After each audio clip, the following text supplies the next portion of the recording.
side to all the sisters. Salakia, we had a little technical difficulty with the restream. Check and make sure that that the new video isn't blue. All right, so we at least got. All right, cool. Most High in Christ. All right, so Salakia about that. For those of y'all that are just now tuning in, make sure y'all like, share, and subscribe to the ISUPK Nevada YouTube page, and then also like and share the video on Facebook. Make sure you also like the Las Vegas ISUPK Las Vegas Facebook page, so that y'all can stay updated with whenever we have online classes and whatnot. We have classes every Tuesday, Wednesday, and Thursday from 7 p.m. to 9 p.m. and then also on Saturdays from 3 p.m. to 5 p.m. Just make sure, more importantly, as of right now, make sure that y'all like and share these videos to, help spread this word and push it out to the four corners of the earth. Because, all of our brothers and sisters, so-called blacks, Hispanics, and Native Americans, we all under the same oppression with the same oppressors with their foot on our necks. And, this right here, receiving this truth and, learning at the feet of Commander General Yohana is the only solution that we have. Properly learning how to follow the Bible the way that it was intended, can only be learned from underneath Commander General Yohana. So be sure, you help the next brother or sister to you to have an opportunity to, clean up their lives. You know what I'm saying? Come under this fold. Salakia, just give me a moment. I'm liking to share it myself.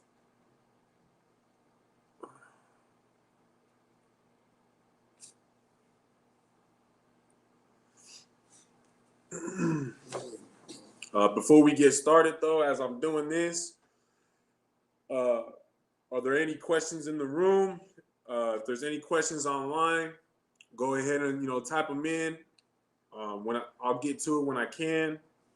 If I can't answer it myself, then I'll ask a mightier man than myself to get the answer for you. And I can give you that answer either next week on Tuesday, or you can ask the same question again to Officer Shabal on the scripture breakdown class tomorrow at 7 p.m. Why does it keep on doing it?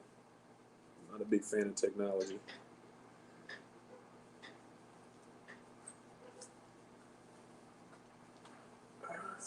And I'll give y'all a few moments to type in any questions that y'all might have while I'm doing this.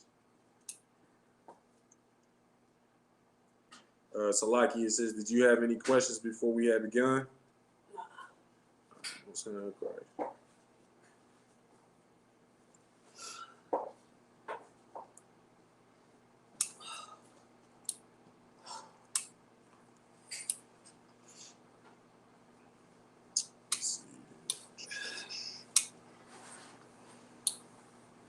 Just so y'all know, we're doing a part 2 from yesterday.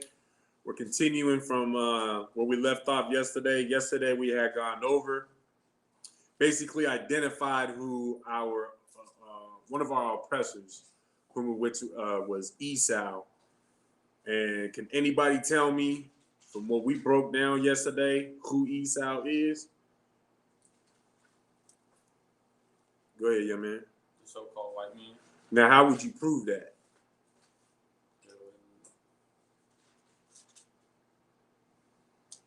Genesis chapter 25, verse 25. Okay. Now, what if I'm a fake Israelite and I say that 25:25 gives you a description of, that's the Arabian man? How would you further, and mind you, just go back to what we was talking about yesterday. How would you further prove who he is? What's the next precept that you would go to just off of yesterday's class?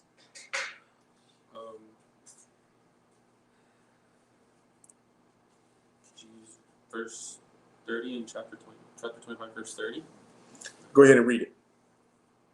And read aloud. And Esau said to Jacob, "Feed me, I pray thee, with that same red pottage, for I am faint." Therefore was his name called Edom.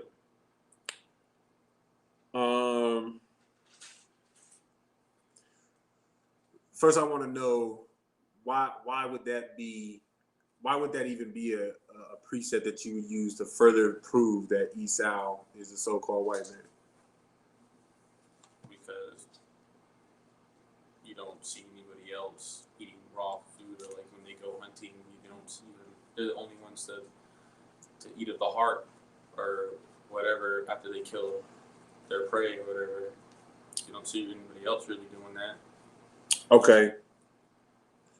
I'm gonna tell you no, not to use that one necessarily as a precept. You're not entirely wrong, but there's one even a little bit more simpler than that we went over yesterday. Sis, do you want to give it a shot? It's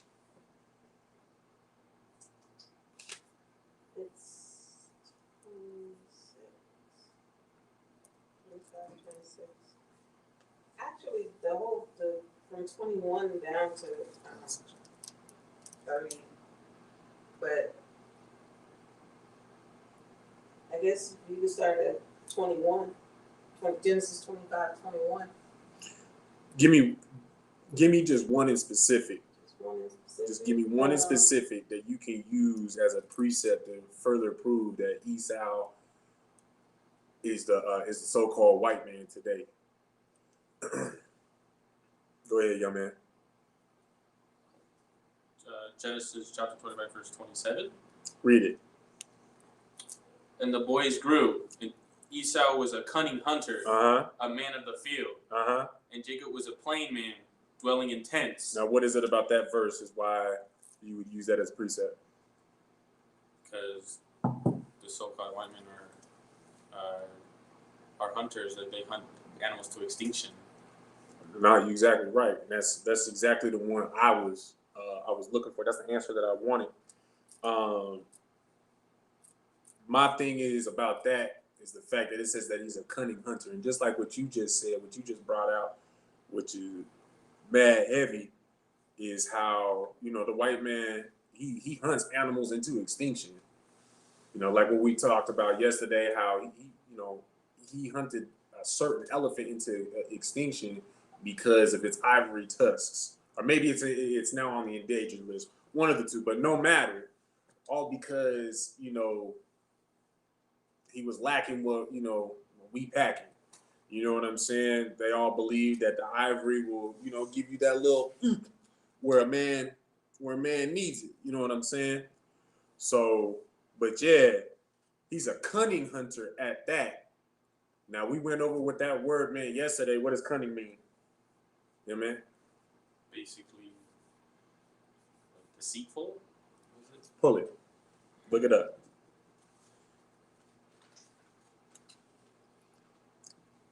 And we read into the end of 25, correct? Like we read all the way down to 34 yesterday.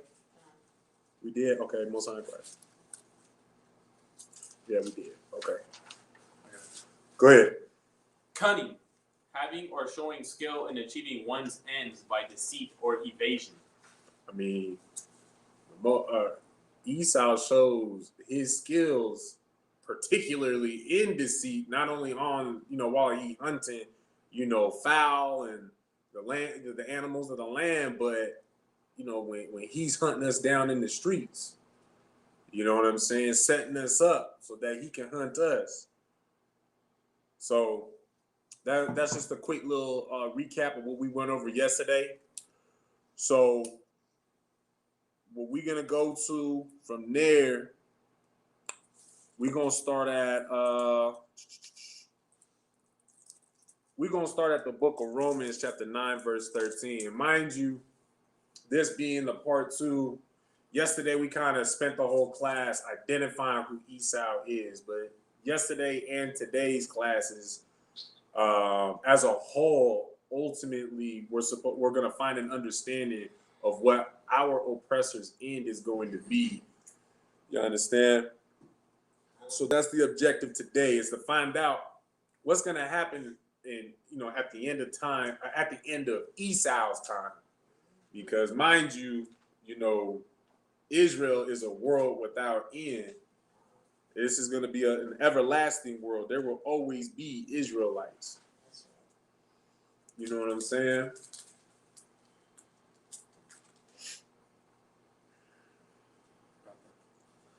Go ahead and read it. The book of Romans, chapter 9, verse 13. Uh-huh.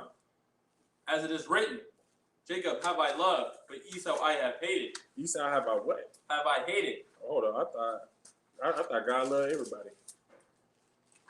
Read it again. As it is written, Jacob have I loved, but Esau have I hated. Man, the Most High hates Esau. Can anybody give me an example as to why he hates Esau?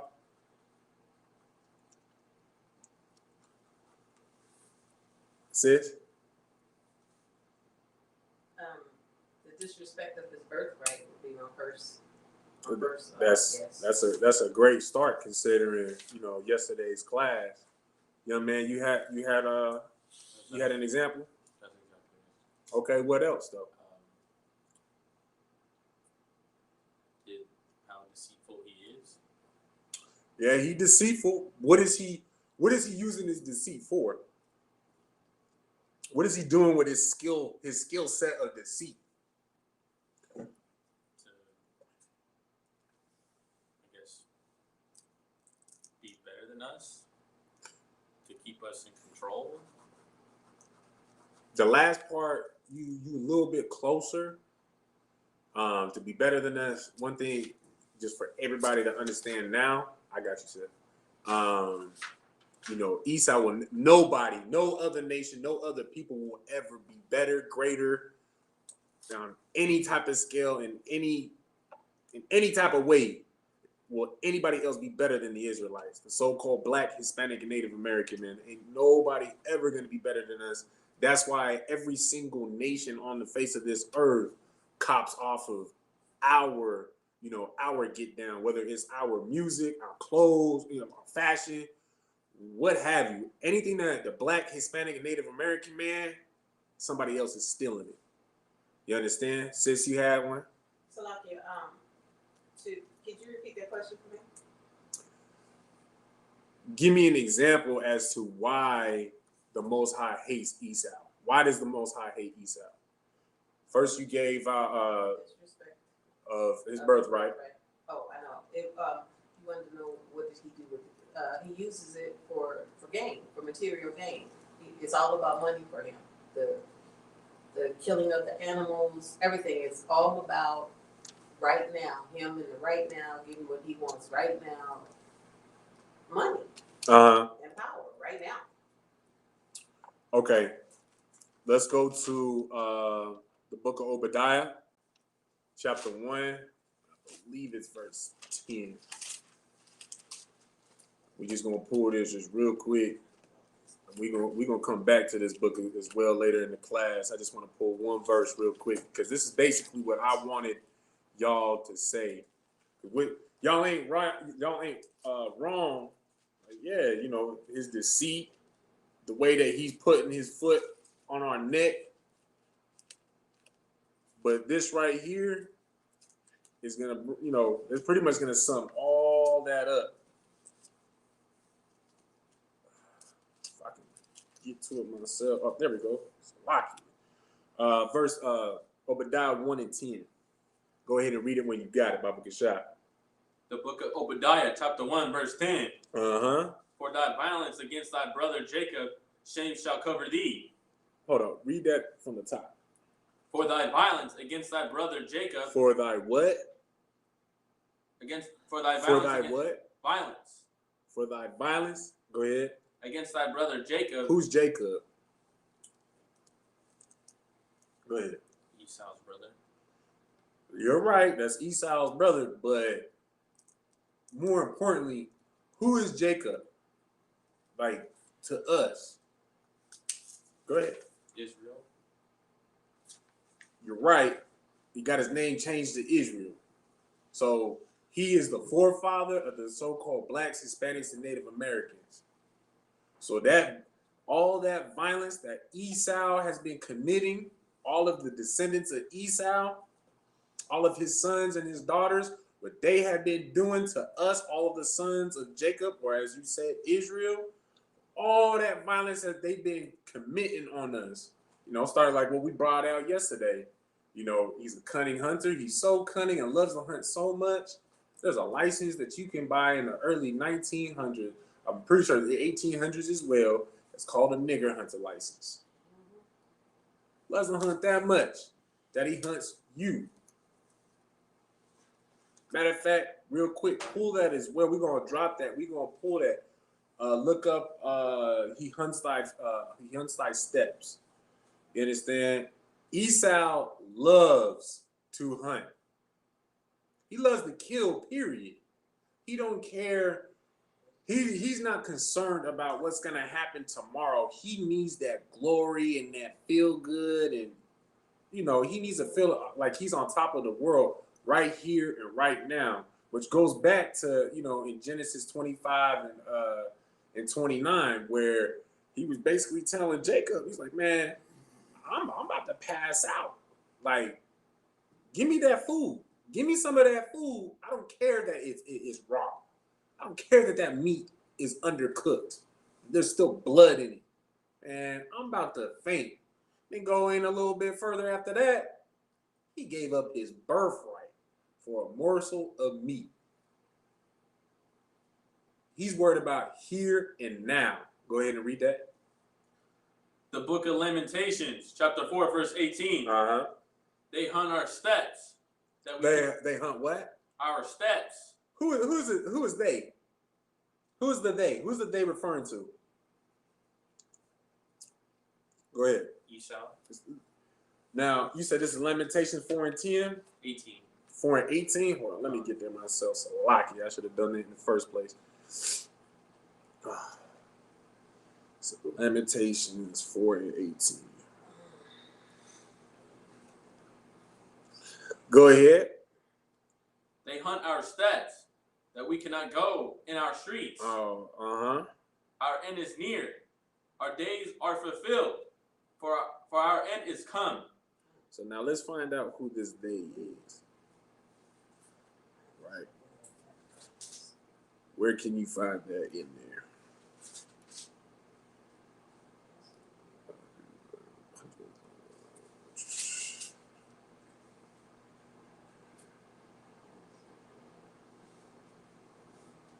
You are right. That is Esau. That is our oppressor as a whole. All of our oppressors, really. Oh, you know what? You go a couple verses down. Drop down and go to verse 21.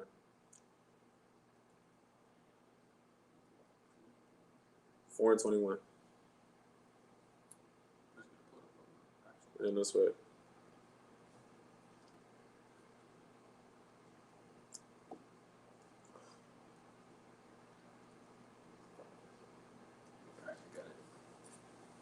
The book of Lamentations, chapter 4, verse 21. Uh-huh. Rejoice and be glad, O daughter of Edom, Uh-huh. that dwellest in the land of Uz. Mm-hmm. The cup also shall pass through unto thee. Thou shalt be drunken, and shalt make thyself naked. Uh-huh. So right there, I mean, one way that you can find context of who the Bible is speaking, or what a specific scripture is speaking about, who it's talking about, one way that you can get context about what you just read, because, it's very important to understand context of a verse, or else you'll end up like these goofy ass Christians where they just read John 3:16 and they think that, the earth is basically the world. But we know here in the ISUPK that world is an age or a society. You understand? Just because I say world doesn't mean everybody. You know what I'm saying? So, and then not only that, but you go a few verses up from John 3:16 and starts to speak about what Moses did. What was the mission he was basically put on? Go ahead. To bring the Israelites out of Egypt. To deliver the Israelites. Oops, Salakia. to deliver the Israelites. So if the Son of Man's same objective, same mission is that of what Moses did, and this is just me paraphrasing, I encourage y'all to read this for yourself, John 3:14 and then 15 and 16. If his mission was the same, then first of all, who's the Son of Man? Anybody? Yeah, make sure you raise your hand next time. But exactly. The Son of Man is Yahushua. Or as y'all may, for those of y'all who don't know, Yahushua Mashiach, that's his name in the Hebrew, but y'all may know him as Jesus Christ.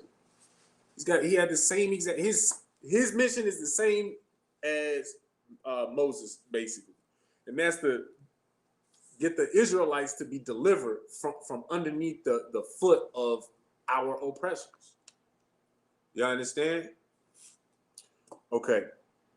So, like I said, with Lamentations 4 and 18, they hunt our steps. That's how much Esau loves to hunt. He hunts us continuously without end. He hunts, period, without end. And you can prove that it's speaking about Esau when you go down to verse 21, when it speaks about, O daughter of Edom.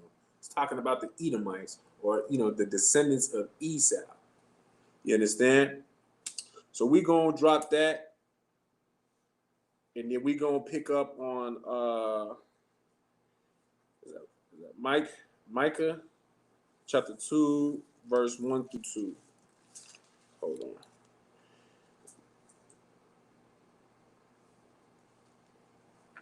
Chapter 2, verse 2.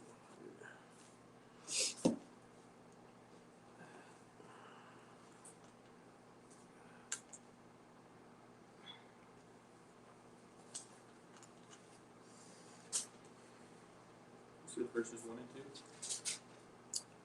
2. Yeah, 1 through 2, Kind. The book of Micah, chapter 2, verse 1. Uh-huh. Woe to them that devise iniquity. That devise iniquity. What does it mean to devise? What does the word devise mean? There you go. Exactly. You're already on the game. Look it up. If you don't know, look it up. That's what we do in the ISUPK. If we ain't got the answer, we go and seek that answer out. You understand? And we don't just sit here and assume and just try to pull something out of the air that sounds good, feels good. You know what I'm saying? We don't do that. We ain't the Christians in here. You understand? We prove all things. You understand? We make sure we're sure. We don't just be sure, we make sure. You understand?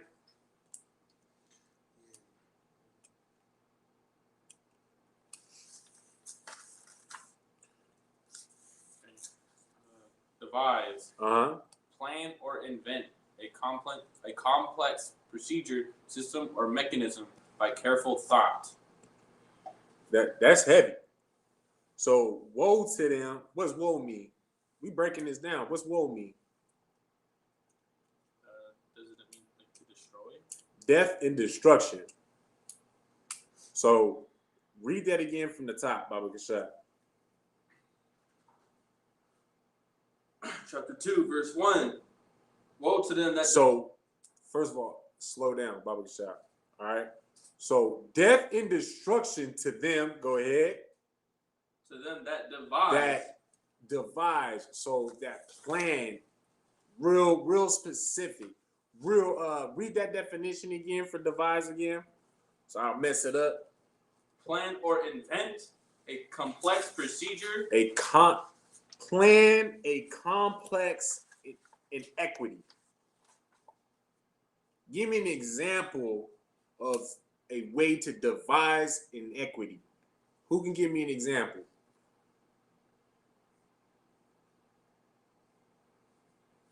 There is one answer, sis. A plan that they had of the iniquity that they use, slavery. Putting us into slavery was one plan. Feeding our babies to crocodiles, or their so they can get the actual alligators and stuff. That was the plan that they devised. That is part of it. That is part of it. It's like see me one time, Bubba Kacha. You think you got it, young man? I'm not quite sure. You want to give it a shot, sir? Say it again, Swat. Give me an example of how do I want to put it? An example of devising inequity. Devising inequity. Put it in one word. If see me a little bit more. Come on now. The next time, bring the cut to the. You know what I'm saying? What scripture is it? We're in Micah chapter 2, verse 1.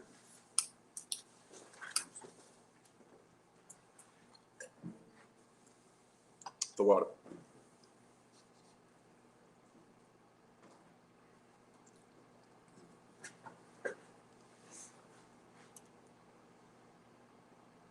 Any more examples? Anybody else think they know? Let me check online.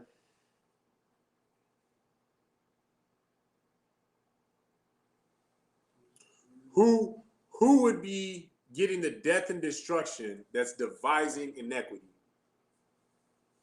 Say that one more time. Who, because it says, woe to them that devise inequity. Who is the them that's devising the inequity? Answer who the them is. Go ahead. So-called white man. So-called white man. Now, what is one of their tools, their main tool in devising part of their plan to push inequity?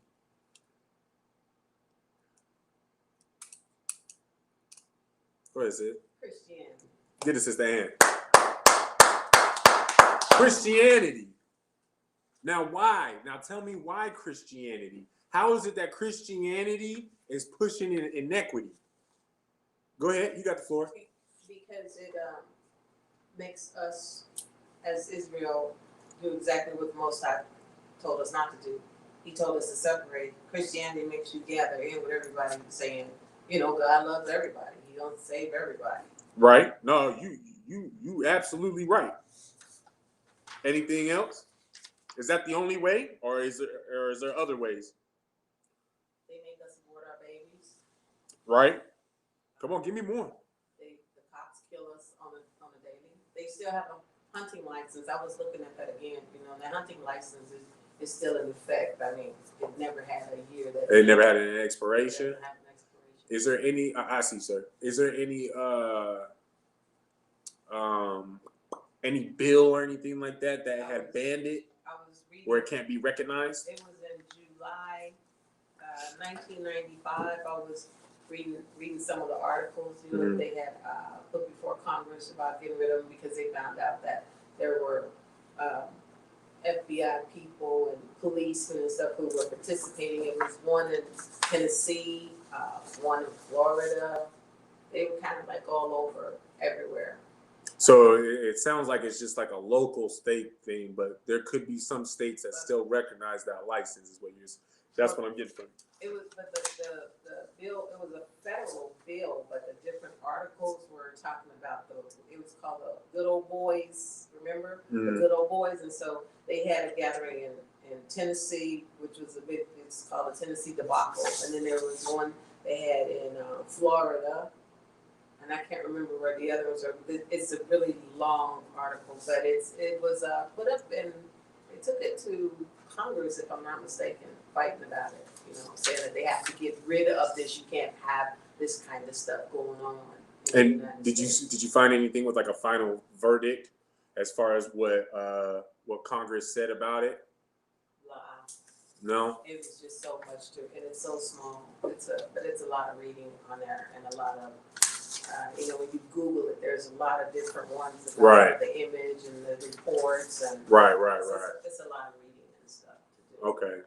Well, yeah, we should actually we should all collectively look into that more and bring more information about that, especially if that's something that is actually still in effect. So if you think about it, and this is just me saying it, you know, you think about it, that explains why we have so many cops killing our brothers and sisters in the street and getting away with it, because it could just be an under the table thing where it's like, man, hey, got my license. Like, come on now. Right. I paid my fee. I did my dues. Right. Let me get my tags. You know what I'm saying? And there's no, it just says, it starts January the 1st and it ends December 31st. It has no year. So then after December 31st comes January the 1st, which means it never stops. Right. It just keeps going. Right. So there's one in there, in the images it says Missouri. It was a Missouri, nigger hunting license. Right. Right. So yeah. Salakia, sir, you had something? Yeah, I was gonna say, they passed these laws to, with all these, to make you sin. You know what I mean? Like to make you do wickedly. You know what I mean? No, kind of like for example, legalizing, marijuana. Right. Oh no, right, facts. And they just, legalize, raping a child. You know what I mean? Oh yeah, the statutory rape laws out in California had gotten more relaxed and whatnot. Right. Kind. No, facts. Man, take it a little bit step further as well. One of the first things that Joe Biden, our new president, that we all so thankful that finally got into office. So we got rid of the old racist, Donald Trump. Now we got, Mr. Pedophile, Sleepy Joe Biden in office. And the first thing he signs is, one of the first things he signs when he comes into office is allowing an 8-year-old child to decide whether or not they want to have a penis or a vagina. Your 8-year-old child has the right to decide, I want to cut this off or I want to add on to it. Hey, it's a lot. This is what y'all voted for now, mind you. But, to some of y'all, that's better than Donald Trump, right? Destroying your children is better than Donald Trump. Man, it's a lot. If I may, can't remember what go ahead, sir. And people may say that, oh, they ain't gonna be my child that think like that. They're gonna be the main ones. They're gonna be the main ones because you're gonna let them watch anything and everything, and then they're gonna be influenced by whatever they watch. And right. then now they're gonna want to cut their penis off because they want to be a girl. No, right. You know what I mean? Because you ain't raising them, obviously. No, right. So the TV gonna raise them. No, right. And then on top of what you're bringing out is mighty heavy. A lot of times, these children are being raised by what they see on TV. And part of what they see on TV is, it starts off as a girl character, and then that little girl character decides that she wants to become a boy. Yep, that's exactly what it is. You know what I'm saying? Exactly and this is what's being fed into our children's minds. You got something to say? Go ahead. The kids told me that SpongeBob was gay. I read that as well. That supposedly they brought out that you gonna make a sponge gay. I'm sorry. But I mean that's how deviant is and right how deviant and sick our oppressor, the so-called white man, is that any way that he can push any type of inequity, which since we're on the topic, what inequity is that? What sin is that in particular? Because you just brought out SpongeBob. What sin is that? Go ahead, sis. Homosexuality. Now that crap is running rampant. You got little boys and girls saying, don't even know how to put their shoes on correctly, but talking about, oh, I like boys. I'm a boy and I like boys. Man, figure out how to tie your doggone shoe and pick out your clothes first before you start thinking about other people in the first place. Worry about yourself. That's what my pops used to say all the time. Worry about yourself. You understand? Salakia, though. Go ahead and read that from the top. The book of Micah, chapter 2, verse 1. Uh-huh. Woe to them that devise iniquity and work evil upon their beds. Man. Go ahead. When the morning is light, they practice it. because it is in the power of their hand. Who want to break that down for you? Who want to break that whole verse down for you? Young man, you want to crack it? You want to give it a crack? Okay. So start from the top. So, woe to them that devise iniquity, so death and destruction, that that plan for immoral and not righteous, themes, and then them by violence, and that's kind of self-explanatory, and then in the houses, and take them away. What do you mean by take them away? You slick kind of lost me. No, my bad. I was on a different verse. Sorry. And work evil upon their beds. So what's that mean? So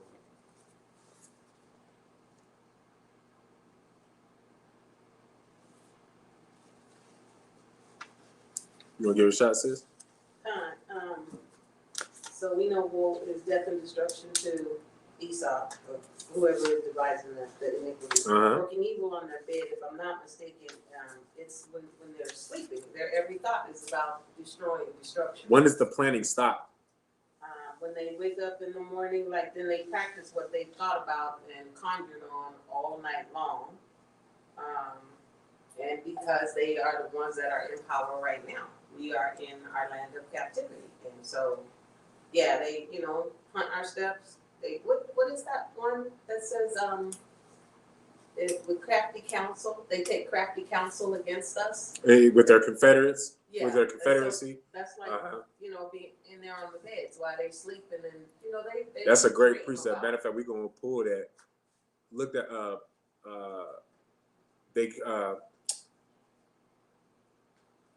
look up crafty counsel. Salaki, so did you want to add on to anything that the sister had just said?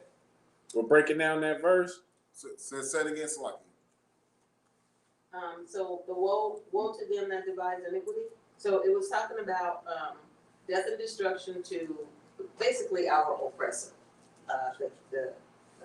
to Esau, and work evil upon their bed. So like when they're asleep or relaxing or whatever, their every thought is about how to destroy us, how to make us disobey the Most High, like with their holidays and all that kind of garbage.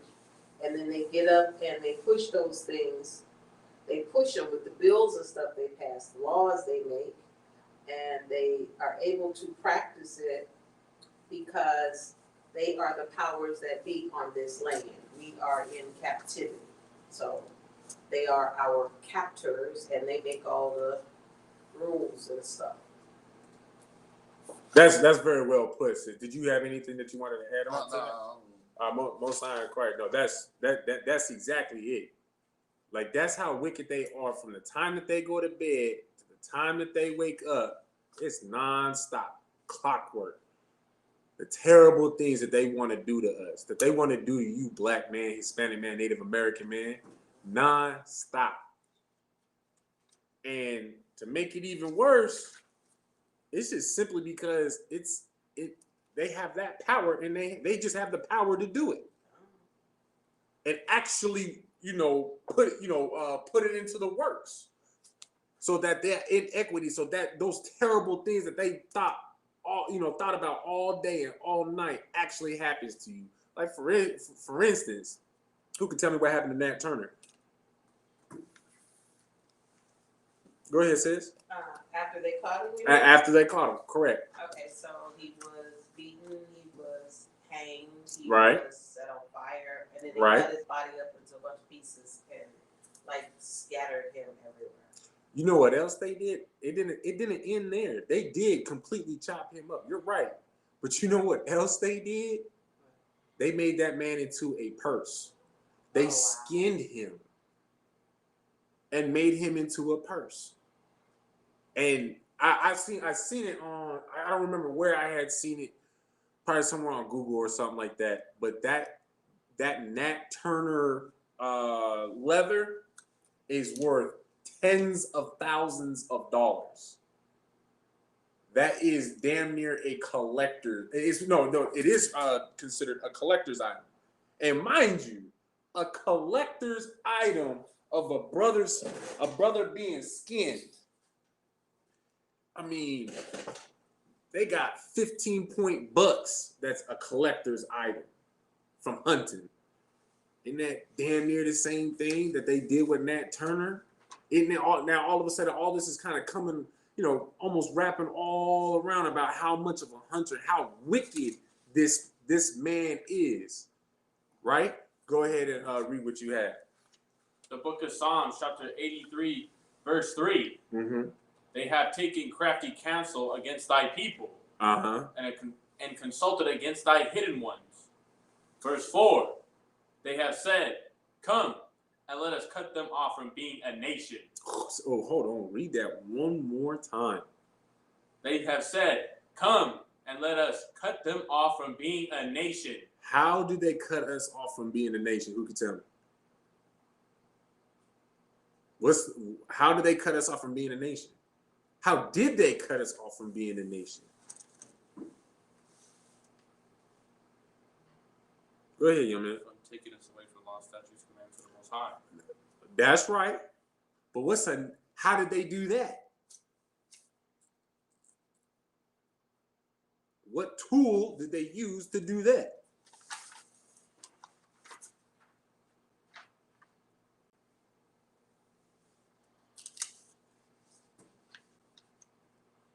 It's Esau's number one weapon. And if you've been paying attention in Officer Shabal's class, this tends to be the doggone answer to the majority of his enigma of questions that he asks the class. So Salaki, sir, I am kind of still in the officers, his little teaching tactics a little bit. Because I do favor it myself. I like how he gets down with it. No sweats on it.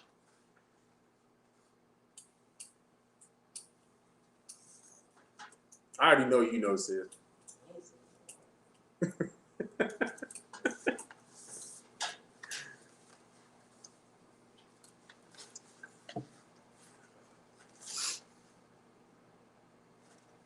What's his number one tool? It's only one word. Christianity. Give the brother a hand. Christianity.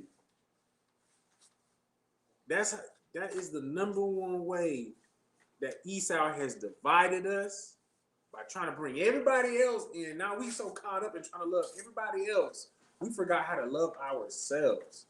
Don't that sound like crafty counsel? Don't that also go with woe to them that devise iniquity and work evil upon their beds when the morning is light? They practice it. I'm gonna practice, God loves everybody. I'm gonna practice it.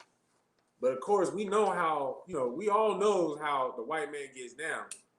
To your face. Oh yeah, I love you.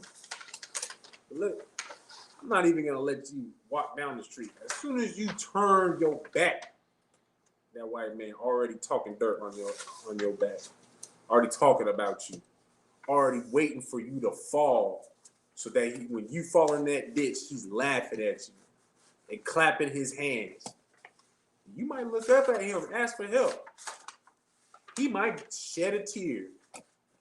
And you think, oh man, he shedded a tear because he said, nah, that's a tear of happiness that finally he gets the blood that he wanted out of you. This is the person that we dealing with, that we want to fight for and love and accept, be a part of, even so much so that we keep on putting these doggone nasty people over us to rule over us. We keep voting for them. We keep voting, period. We shouldn't even be doing it. But we vote. Which one of these devils I want to rule over me? Which one of these oppressors? Which one of these slave masters? Which plantation is the best? Who's going to run this doggone plantation the way that I want to serve in slavery? I'm going to vote for that one. That's what y'all do. That's how foolish y'all sound. Y'all look when y'all talk about something. Oh, we need to go and vote. Really? So you want Leonardo DiCaprio at Candyland, or you want that other white dude at that had the three brothers I'm talking about in Django? Yeah.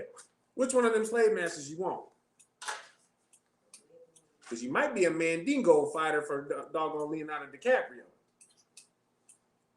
And if you sit, we all saw that, the other dude, the first dude, he had, you might be out there, picking cotton. About to get your ass torn up on the whipping tree. That's what we saw on that movie, right? Which one of those you want? Because either way, you getting your ass torn up, as you can see. It's a lot here for my language. But either way, you get beat the hell up. You want to get beat up by the oppressor, or you want to get beat up by your own people? Don't that sound like the Republicans and the Democrats? There was a Native American chief. I can never remember his name, and I quote this a lot. I bring this up a lot. But he has said that the Democrats and the Republicans, the political parties of the white man, the so-called white man, is like the left and the right wing of the same bird. That bird gonna get to his destination. Might take a detour to the left, might bank right, what have you, but it's gonna get there. Y'all understand what I'm saying? You had something said? So like this, sir, everybody kept talking about getting rid of Donald Trump, and Joe Biden's gonna be so great. So a nickel has two sides. On one side it's a face, and on the other side there's I think it's the building of the Capitol on the back side of the nickel. A nickel is still just a nickel.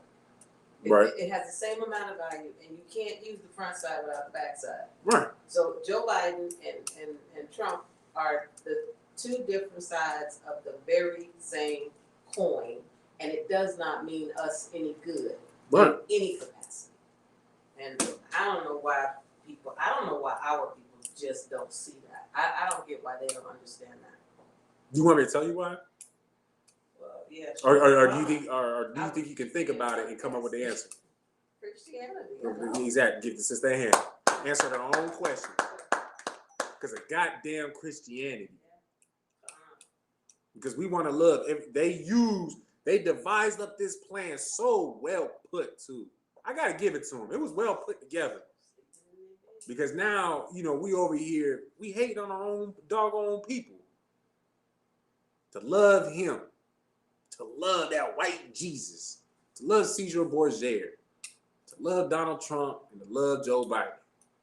And then we forget about the brother and sister that you grew up with that went through the same doggone struggle that you went through because your eyes is focused on white Jesus. Because you focus on Donald Trump. You focus on Joe Biden. You focus on everybody but yourself, but your own people, but your own kinsmen who died the same way that, and Lord forbid, but the same way that you gonna die under this oppression without shit. Because it's all being taken away by that white Jesus. Y'all understand what I'm saying? Most High Christ. All right, go ahead and read verse 2. Verse 2. Uh-huh. And they covet fields. Okay, and they covet fields. Matter of fact, we're gonna read the whole verse. Read the whole verse. Go ahead, but make sure you do read it slow.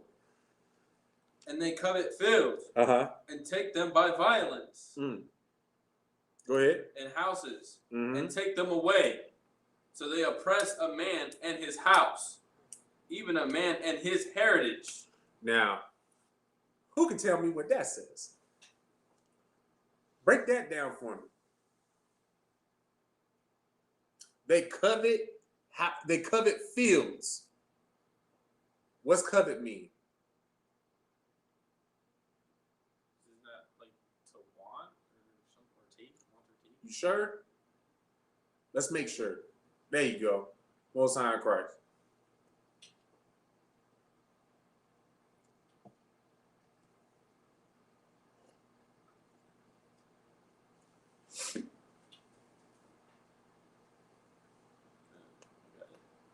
Covet. Uh-huh. Yearn to possesses or have. Say it one more time, Salaki. Yearn to possesses or have. Possesses? Are you sure it's not just possessed? Probably. We'll make we possessed. we gonna make sure. With two S's. I think I'm gonna make sure myself.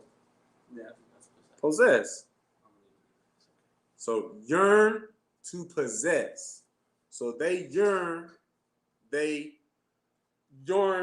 to possess fields. Read on.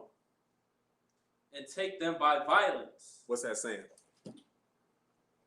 Matter of fact, tell me who's that. Give me an example of a field that they yearned to possess and then took it by violence.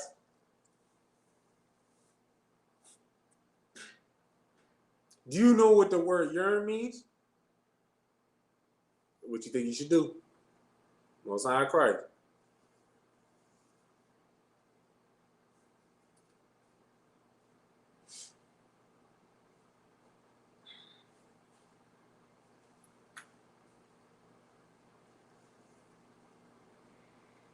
Okay. 1 second. Just real quick, Salakia to all of y'all. For anybody who had just started tuning in to either the Facebook or the YouTube, make sure that you like, share, and subscribe. Also hit the little bell. If you're watching on YouTube, make sure that you hit the little bell so that you can get all the alerts anytime that ISUPK Nevada has puts out any type of content. We are going to be releasing some more content outside of just these live classes. So make sure that you like, share, and subscribe. Hit the little bell so that you can stay up to date with the content that we push out. And for those of y'all that are on Facebook that are tuned into the ISUPK Las Vegas page, make sure you like the page, like and share the video, and help us spread this word. You know what I'm saying? Go ahead. Yearn. Have an intense feeling of longing for something, typically something that one has lost or been separated from. Okay, so that's typically if they have lost it or got separated from. But now let's go back to the question and let's plug in all those definitions for for this verse so that we can break down that first line. Okay, so they covet fields. What's covet mean? Yearn to possess. So they want to possess it. They basically want to possess it almost as if it was already theirs in the first, almost like it was theirs before, right? Now read on. And take them by violence. They're gonna take what felt like was mine. I'm gonna get, I'm gonna take it back, but I'm gonna go and just take it by violence. That field that I want so doggone bad, I'm gonna go take it by violence. Give me an example.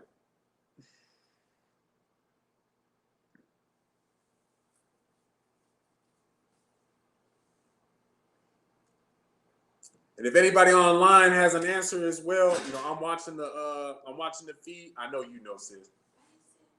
Hey, I know it's all over your face.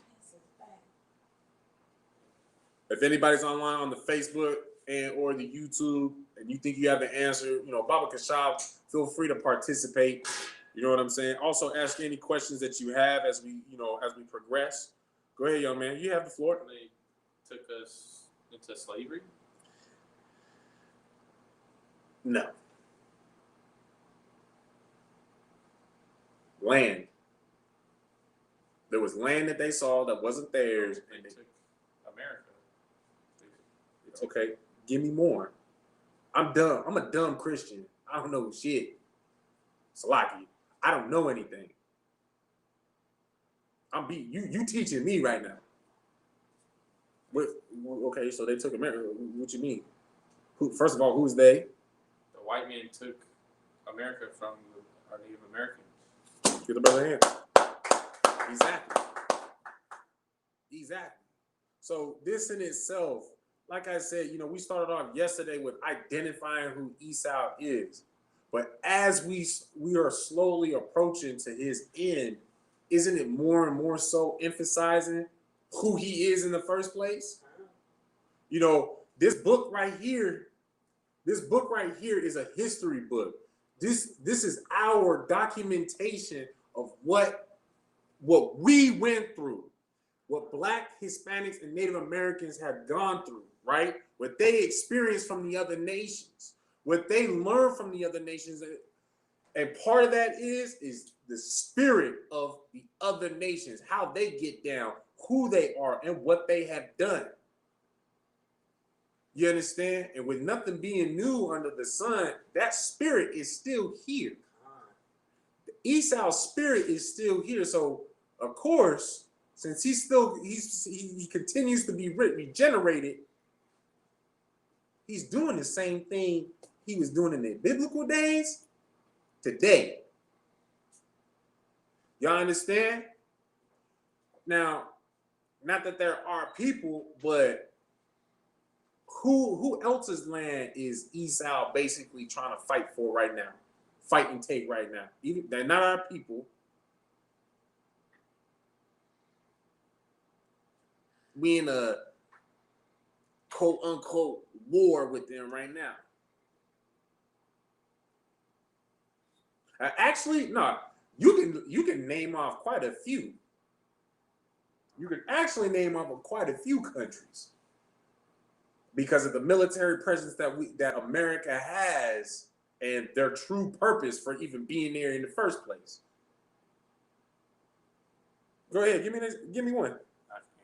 Afghanistan, the Middle East entirely, really, because we not just in Afghanistan, we in Qatar, we in Iraq, you know, not really in Iran, but you know, we still teeter-tottering with them. We waiting for them to get bucked so that we can buck down. You know what I'm saying? But not only that, but we also in South America. I don't know if y'all know that or not. We have heavy military presence in South America because of that cocaine. Mind you, everybody want to try to say that the so-called Black and Hispanic and Native American man is such big drug dealers. But you know who the biggest drug dealer is in the world? On Earth? Go ahead. So-called white. So-called doggone white man. Ain't nobody traffic more drugs than a white man. He pulling opium from the Middle East, cocaine from South America.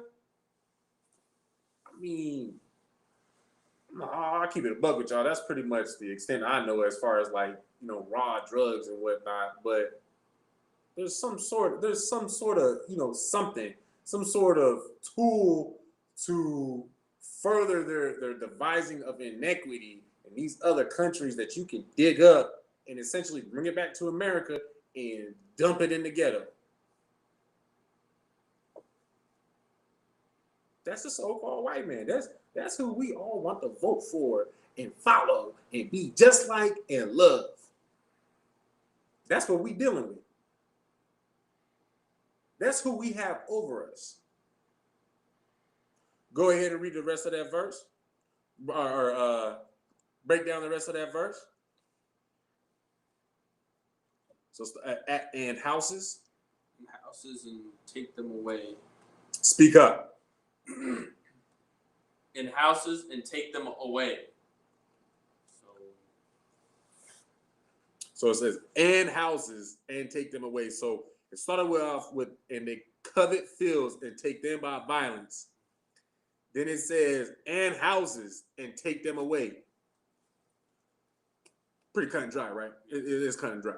Yeah. Give me an example. Just going, invading their house and just taking it from Whose houses? Our houses, the Israelites' houses. Give me an example, though. Like when the police just come in and barge in on just do what is it called, a raid into someone's house. Okay, I mean that's Not quite, but you're right, but not quite. You ever heard of redlining? You ever heard of redlining? Is that a quick, Salakia search? Is that a quick Google search? Do you know if redlining is a quick Google? Go ahead and Google that. But is that quick enough to just read real quick to get like a quick definition?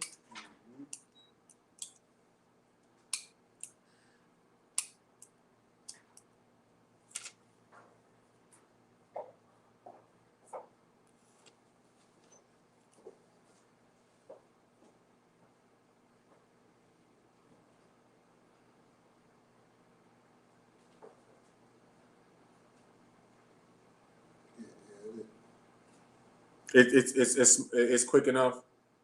A little brief definition. Yeah, it is. Can I get that, Baba Kasha? So the young man can learn what redlining is, and then of course we also have others that probably need to to learn that as well.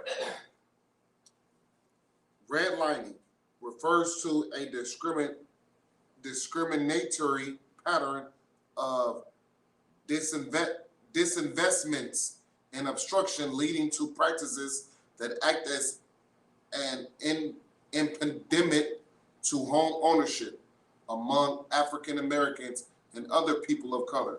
Banks use the concept to deny loans to homeowners and would-be homeowners who live in these neighborhoods. What's another word for that? Can anyone tell me?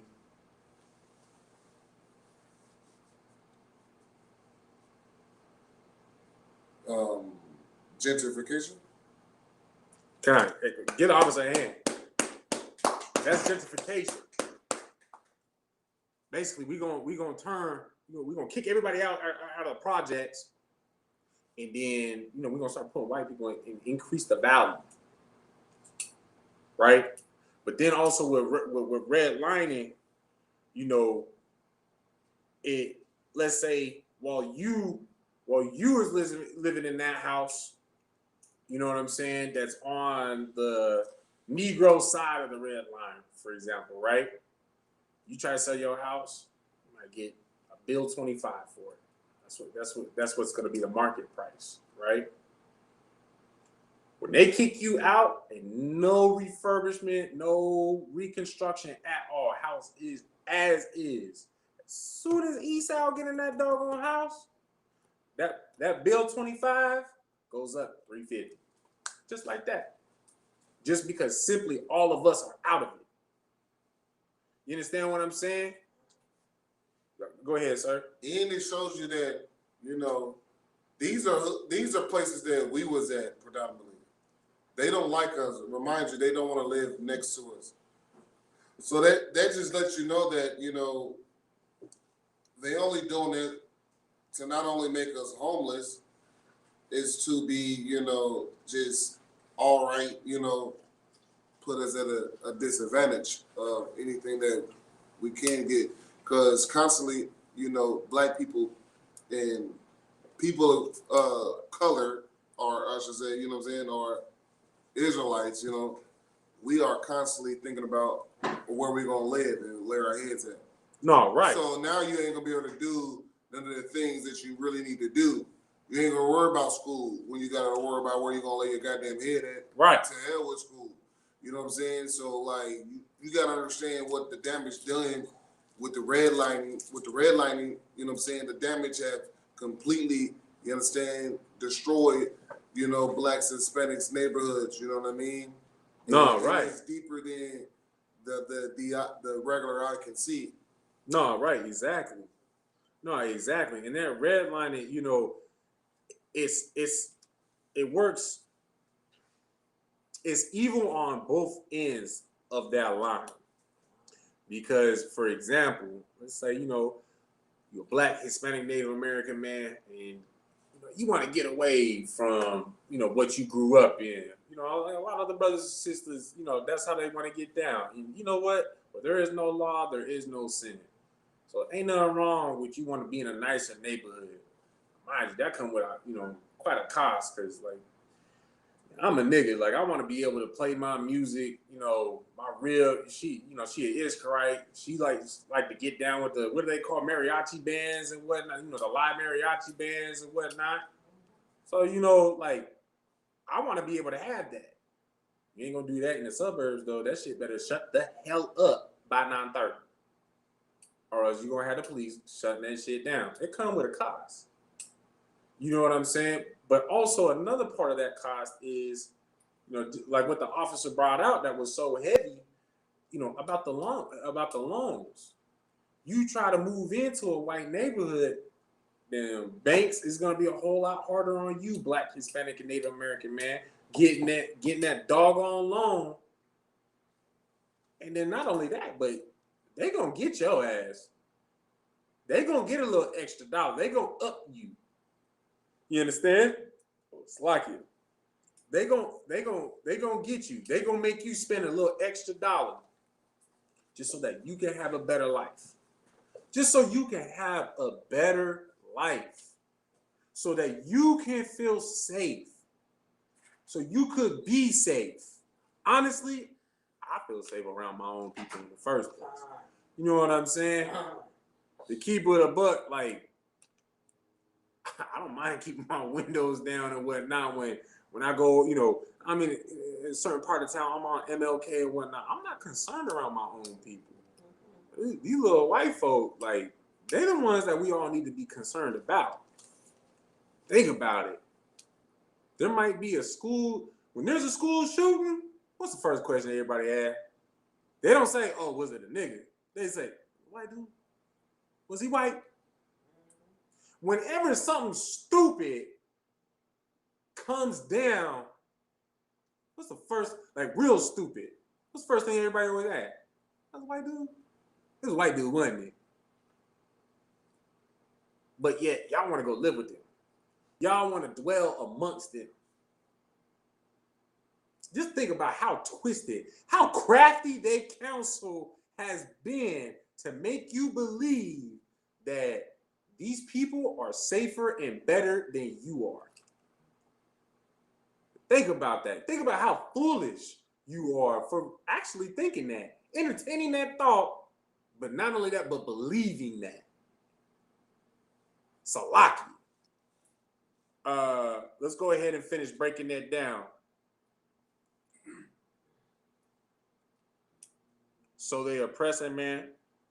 So they oppress a man in his house, even a man in his heritage. Break that down. That shit heavy right there. Break that down. They take a man and take his house. So they oppress a man in his house. Let's start with that first portion. So they oppress a man. How you oppress a man? How are they oppressing a man? Mind you, don't just focus on this one verse. There was a verse before it. Right? Then on top of that, within that, the same exact verse, it was talking about how they taking shit. It's like they taking things with violence that don't belong to them. So how is a man, and that man, do you know who that man that it's referring to is? An Israelite? Man, oh, it was a Slayer. Exactly. It's an Israelite man. So how are they oppressing an Israelite man from what we've already read so far within two verses?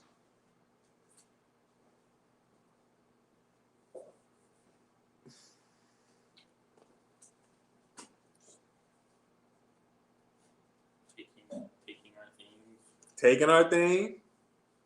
Coming at us with violence. Coming at us with violence. Okay, I'll take that. Basically, just. I gave you a hint because you put this all in one word.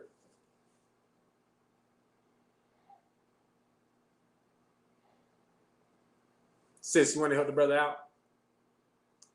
How do they oppress this man? Salaki, about putting him in, taking him into slavery.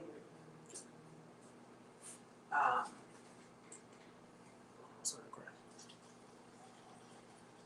What's the man in his house? How does a man get oppressed? We walked it through with the first 2 verses. Okay, so scripture says you bind the strong man and then you take his house. So, I mean, that's What's one way that our strong man is being binded though? Oh, with Christianity again. It's crazy how repetitive how what everybody thought was the solution to life is actually the problem to our life. It's damn near the answer to all of our problems. In the context of what is your problem? Why are you having this problem? Why are you having that problem? Why are you having financial issues? Why are you having issues with your wife? Why are you having issues with your kids? Why are you having issues with school? Why can't you do this? Why can't you do that? Because of goddamn Christianity. That's why. So the reason why a man is being oppressed, to put it all under one big huge umbrella, is because of Christianity, Salaki. It's because of Christianity. Want to oppress a man?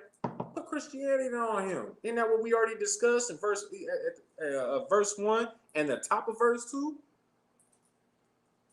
Right? Verse 2? Oh, Salaki. Just verse 1, Salaki. You know what I'm saying? So they oppress a man in his house. So first, how's the house being oppressed? Christianity. You're right. But now I want you to dig a little bit more deeper into that. The red lining thing where they deny us. No.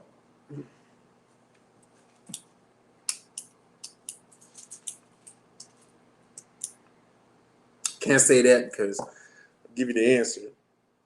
I'm trying to think of a way I can give you a hint without giving you the answer.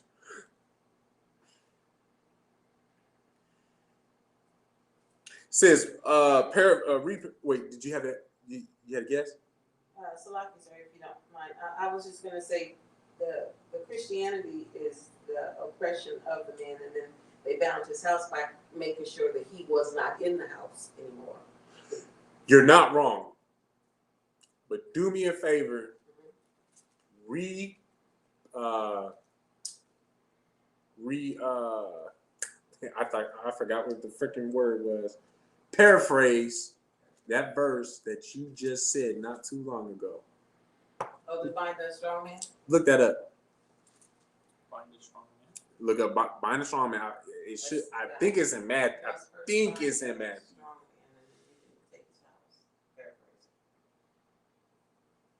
I believe it's in Matthew. But go ahead. Oh, Salaki. Okay, so I got somebody on Facebook. So I'm gonna start watching Facebook. So for now on, young man, after you look this up, I want you to watch the comments on YouTube. For the most part, it's pretty dry for now. But I got some feedback on Facebook, so I'm gonna watch that myself. I got the scripture. Yeah, go ahead. Read it when you got it. The book of Matthew, chapter 12, verse 29. Or else how can one enter into a strong man's house and spoil his goods, except the first bind the strong man? Okay, so now let's go back to Micah 2:2. Let's read that again. Read that part. Read the part that you're supposed to be breaking down right now. So they oppress a man in his house. Okay, so how do you oppress the man in the house? Bind him. You bind him. How you gonna bind him up?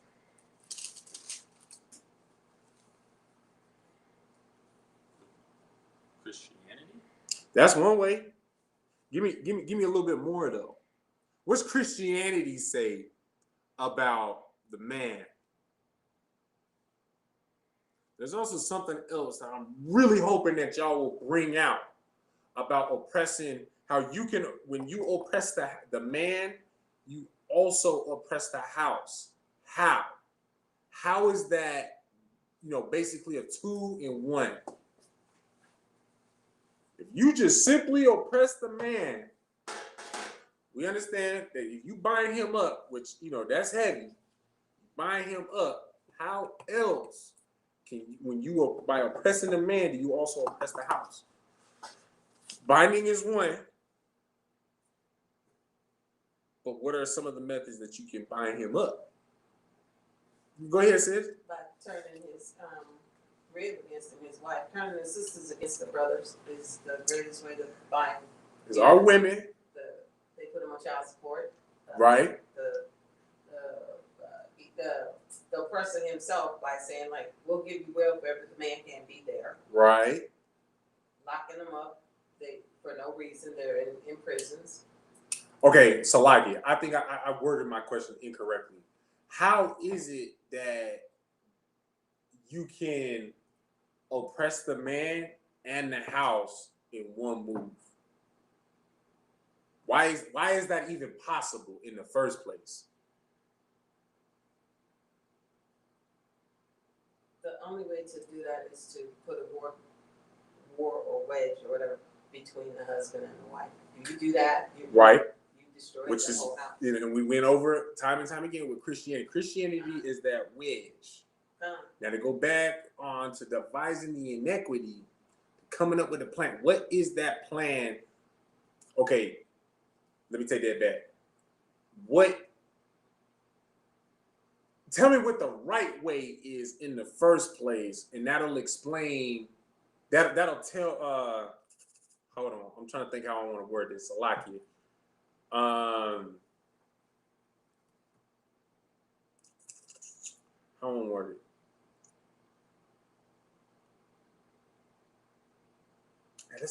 Without giving it to y'all what I want, that's the only thing I can think of is just how is it you bind the man, you also bind the woman at the same time, or not the woman, but the house at the same time.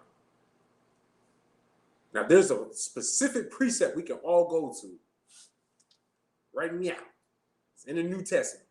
That's the only tip I'll give y'all. Okay, so are you referring to the order that the house is supposed to be in? Got it. Okay, so it is the Most High Yahweh Shai. Can you precept it? No sweat. If you can't, no sweat, because you already started, paraphrasing it basically. So Most High in Christ, we're just gonna get the sister hand anyway, because she know where she at. Ain't no sweat. Do you know the precept? Let's go ahead and pull the book of 1 Corinthians chapter 11, verse 3. Make sure you hold that in Micah, though. You ain't done now. We gonna make a priest out of you, young man. That's why I want you to, break these down with me. You understand? Go ahead, sis. So is that what you were looking for? The order? Basically, because to oppress the entire house, who do you have to oppress first? And that's why it's two birds, one stone.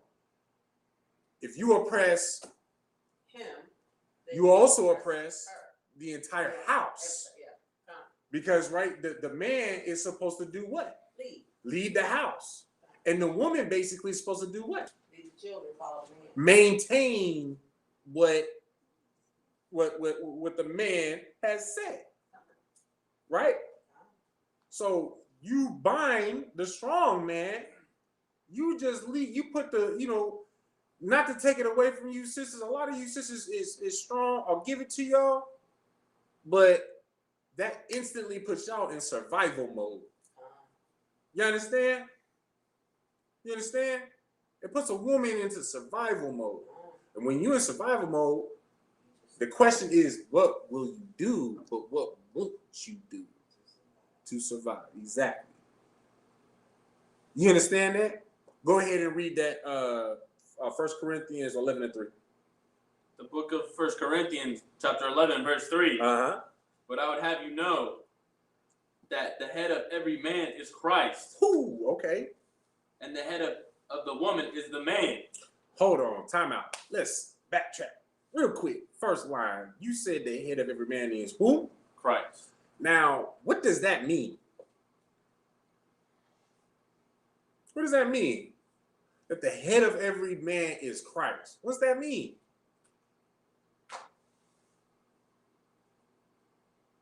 Sis, help the brother out, Baba Kashak. That he's supposed to live and walk like Yahusha did when he was on this earth.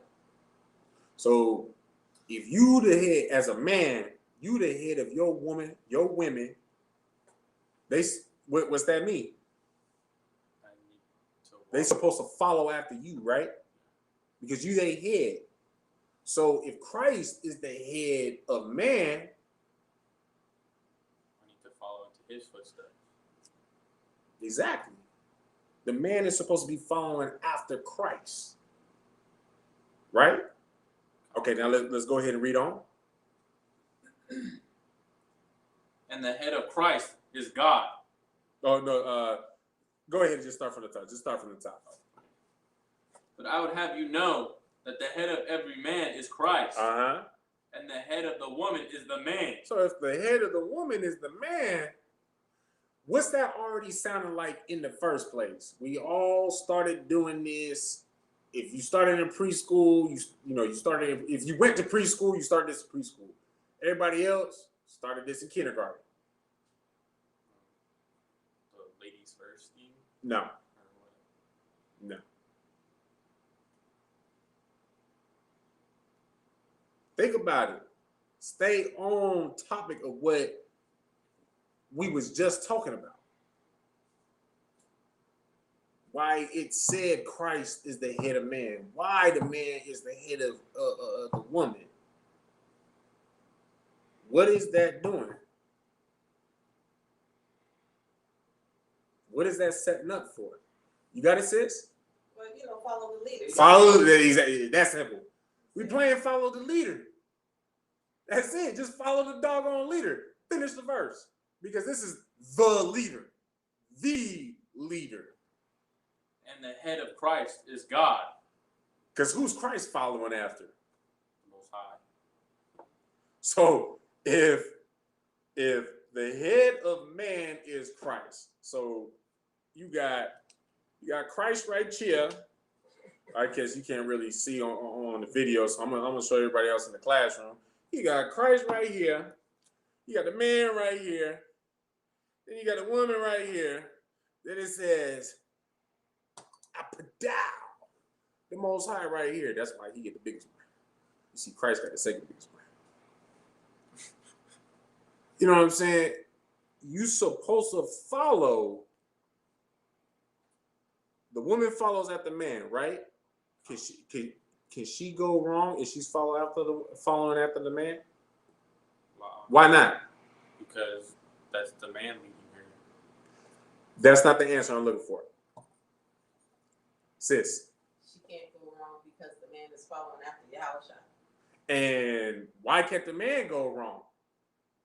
Because the man is following after Yahusha. And why can't Yahushua go wrong? Because Yahusha is following after the Most High. That's some cold mother butter right there. Y'all understand that?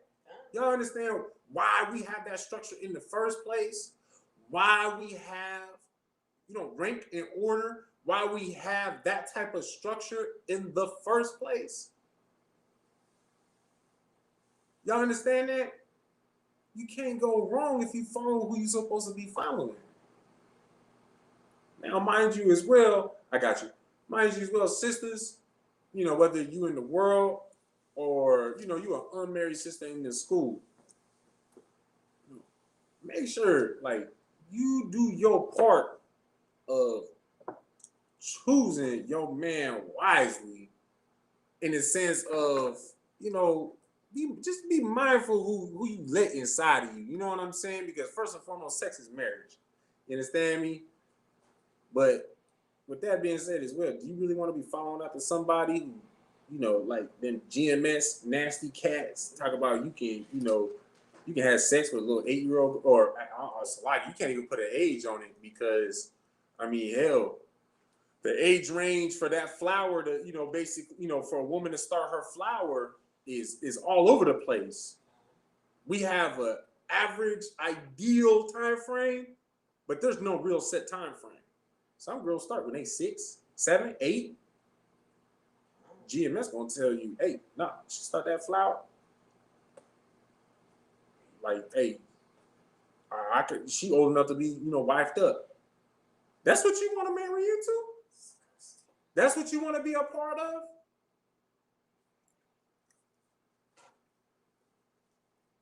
Think about that. This is exactly why, first and foremost, we all, Blacks, Hispanics, and Native Americans, need to get under Commander General Yohana. Come into this truth. That's right. Learn this truth. So you ain't being misguided by no brother that, trying to pick up some little 8-year-old girl. Or trying to have threesomes with you. Or, doing any type of manner of witness. You understand? Get you a real man of the Lord under the ISUPK, under Commander General Yohana. That's right.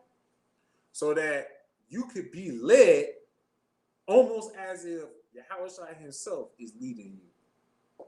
Almost as if the Most High is leading you.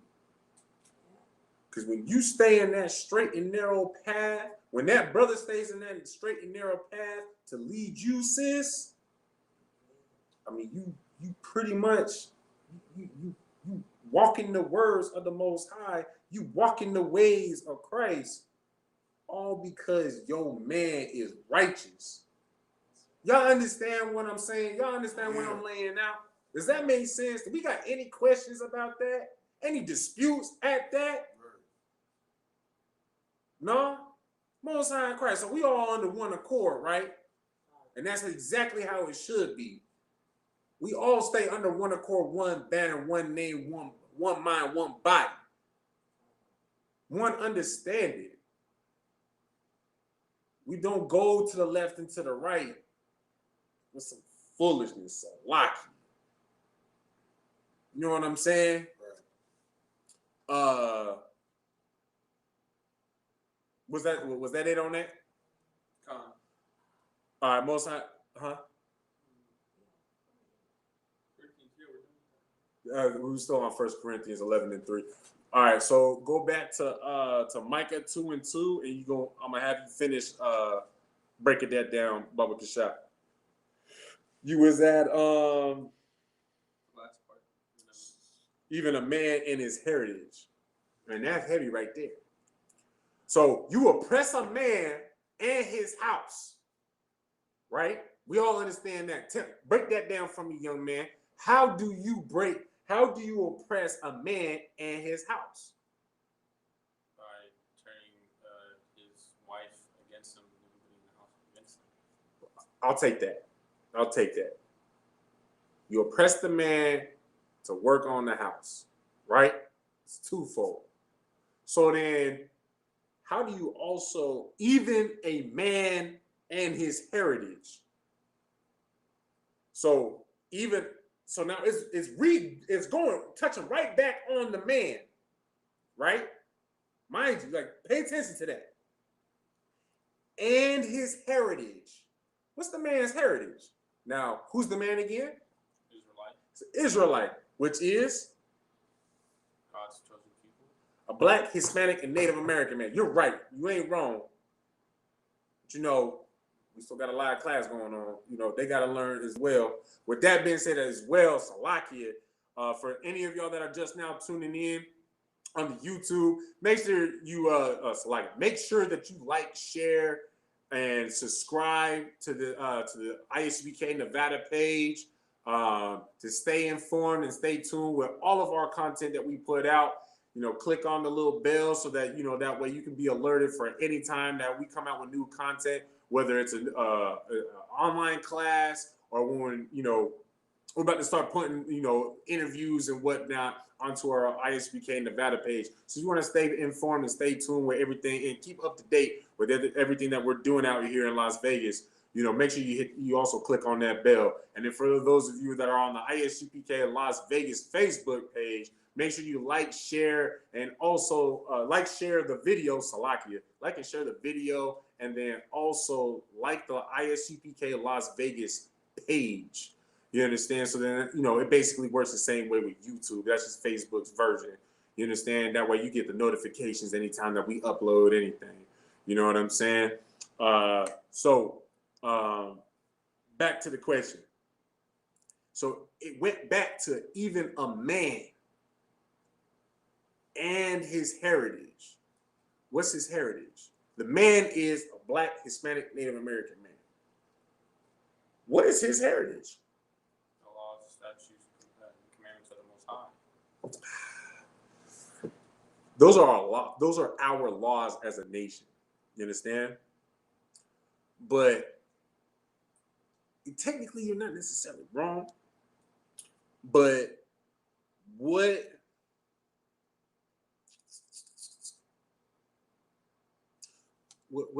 is a Black, Hispanic, Native American man going to inherit? It's his heritage. Like what is his heritage? What is, essentially every child going to get? We can get real specific. There's a range of answers you can give me.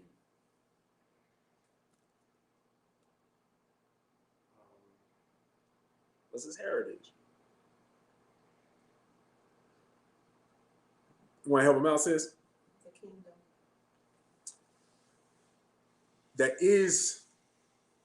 is a promised inheritance. You're right. But I want something else, though. Okay, so a man and his heritage. Our heritage is the kingdom. It's the promise that the Most High gave to start back with Abraham. Mm-hmm. And he said we lost it. He take his, it was taken. It was even because those funny little people running around with the little hats talking about they're us. Mm-hmm.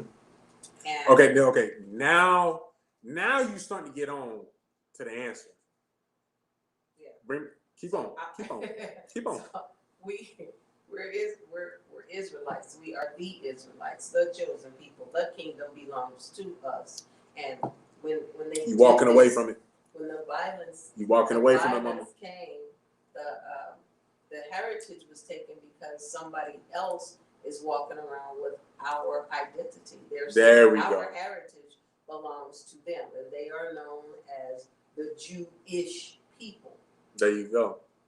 Your heritage, young man, is your identity, your culture, everything about you, who you are, your true identity as a Black man. Hell, before you and I started coming into the ISUPK together, did you know you was an Israelite? Did you know we was Israelites? We shared the same womb. Did you know you was an Israelite? Wow. Did you know that God loved you? And hell, the side of the family of whence, the soil we sprouted out. Did you know that there was a difference between our father and our mother?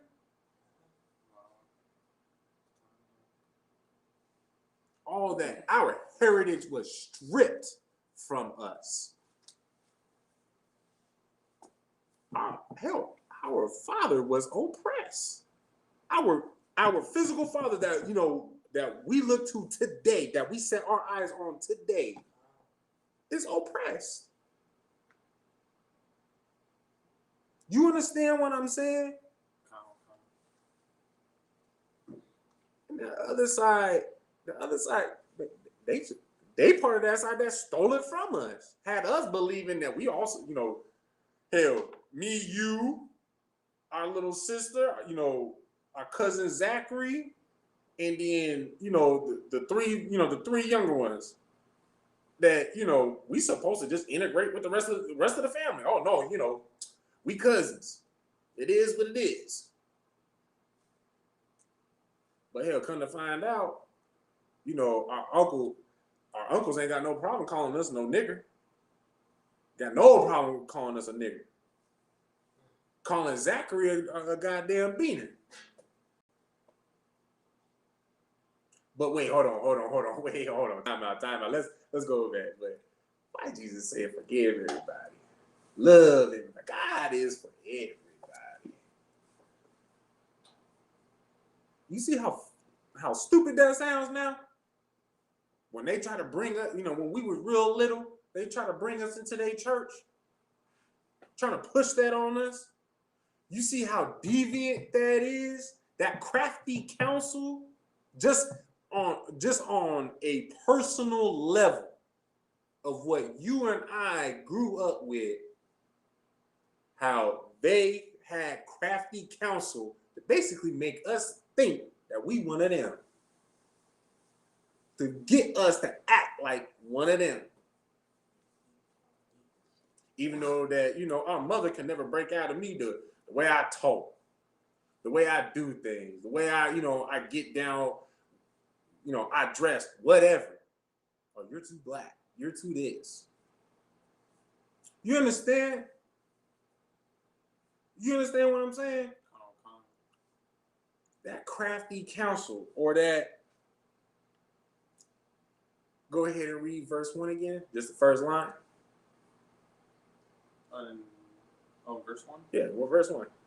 Woe to them that devise. Speak up. Woe to them that devise iniquity. Are those that devise iniquity. That crafty counsel, that cunning hunter, we dealt with him firsthand. Now, if I may, just on a personal note, when I learned about Commander General Yohana, that's why I started running so doggone hard. Because as soon as I started hearing, a lot of things that he was speaking against, mind you, my own family, my mother's side of the family, you understand, them being devils, that, he's literally speaking about my mom. He's literally speaking about my uncles and my aunties. My mom comes from a litter of 11, so that's a lot of them. I'm the 5th eldest out of almost 60 plus grandchildren on just my mom's side. So I dealt with a whole lot of death, and we, that side of the family, they was close until the eldest started, we all started doing our own thing. But it was real close. We all grew up together. And the ones that I thought was my best friend, my cousin, I loved them to death. Manager Johanna said something on that doggone YouTube in 2015, July. I started signing in July 3rd, 2015. And I'm just, man, you talking about my aunts and my uncles. You talking about my cousins. The ones that are actually Edomites. I know, I couldn't deny the truth that Commander General Yohana was bringing out. I couldn't deny the truth that Jeremiah Hyman was bringing out. I couldn't deny the truth that Captain Tazaria, that Captain Katazar, that Captain Sakawar, all of these mighty men that I first started learning under, what they would bring out. That's what brought me into the ISUPK, if I may, Salakia, just real quick.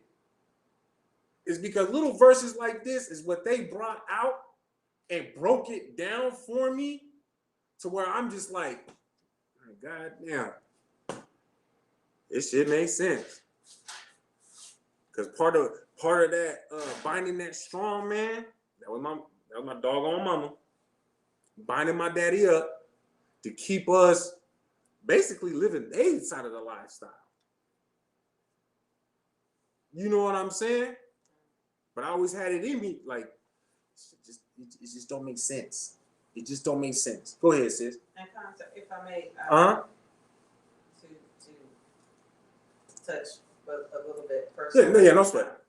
If I may, I remember, and I told this to General Hyman, that I remember all I wanted to do was go home. I mean, as a little girl, that's my thing, was going home, and home was not on this planet. I wasn't supposed to belong here.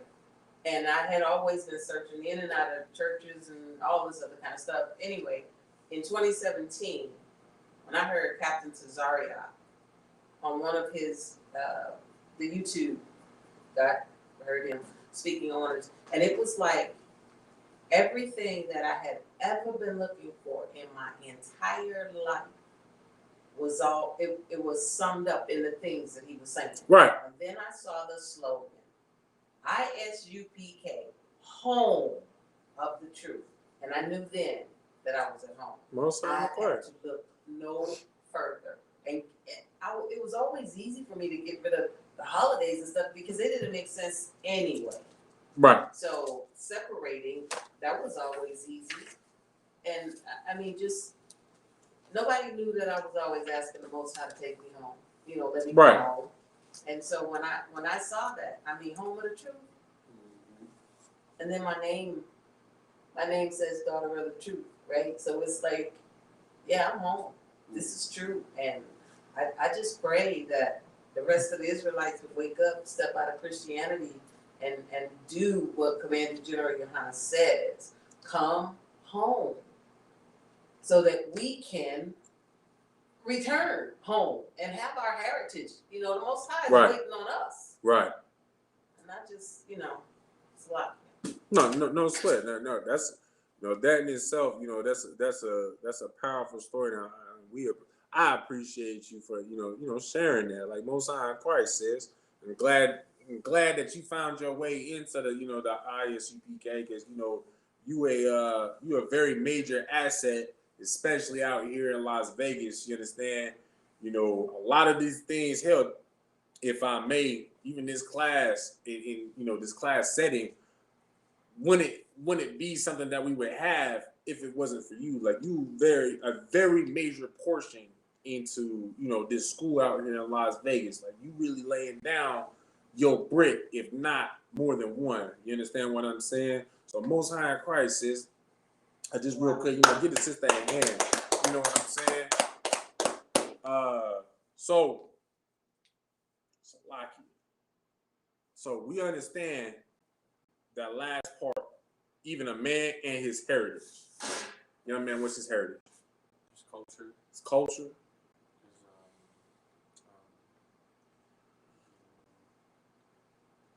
I just had it in my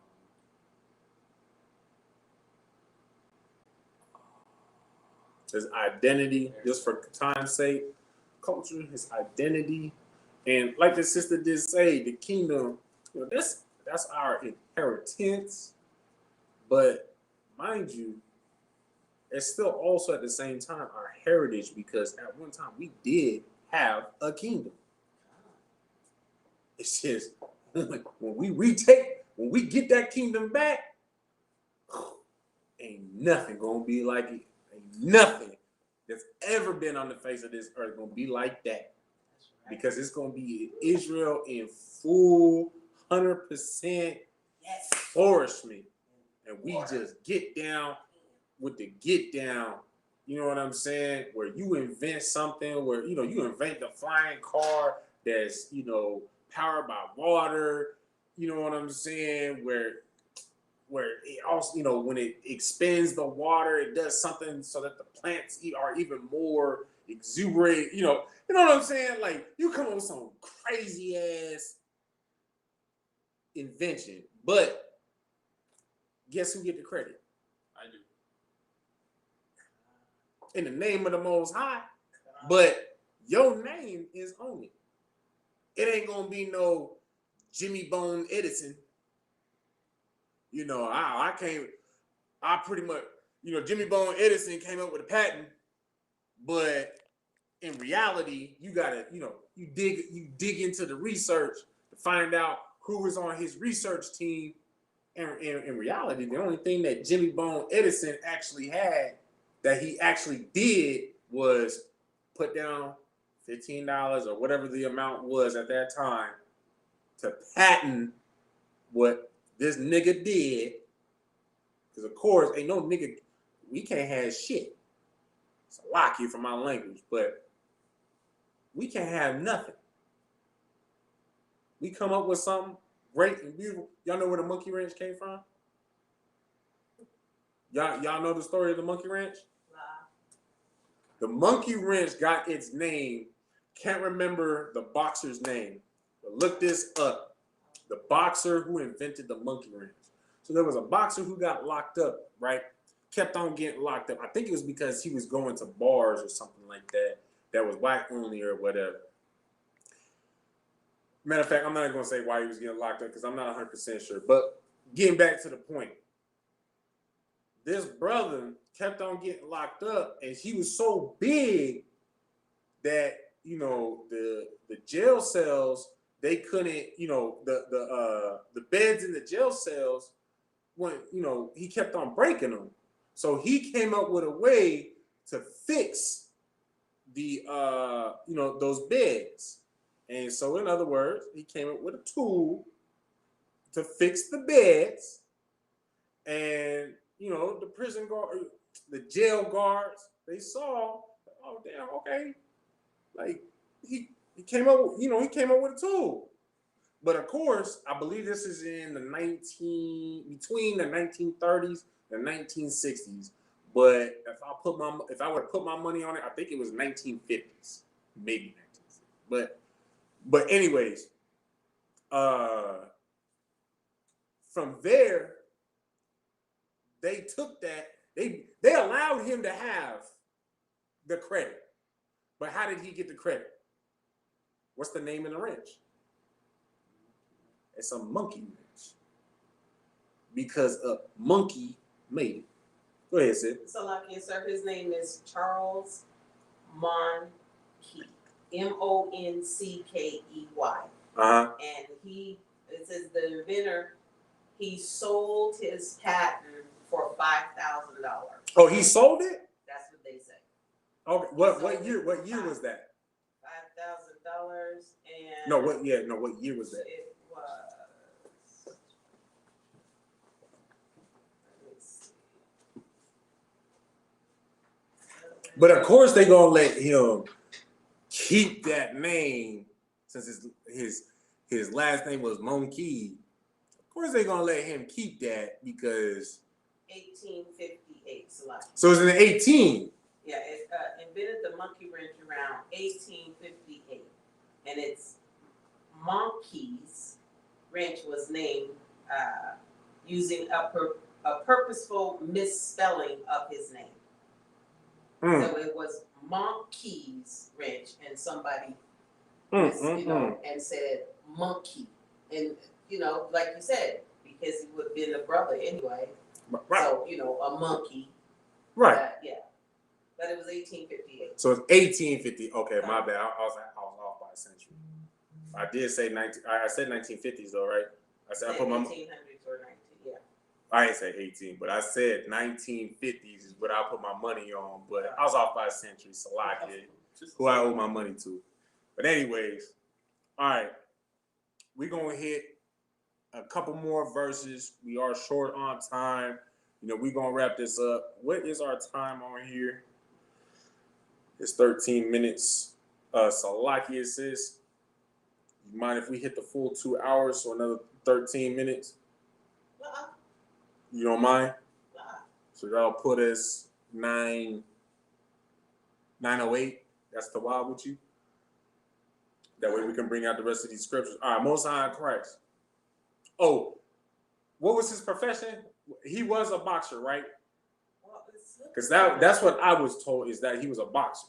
That was supposed to be false. Jack Johnson is the boxer that they said did the monkey wrench, but the person who actually did the monkey wrench was Charles Monkey. Got you. See, hey, that's why we don't be sure, make sure. You understand? So you know what? Yeah, Jack I said the wrong thing. I've been corrected. Hey, Most High Christ. So, okay, no, go ahead. But Jack Johnson patented a type of wrench in the 1920s. It just wasn't the monkey wrench. Okay.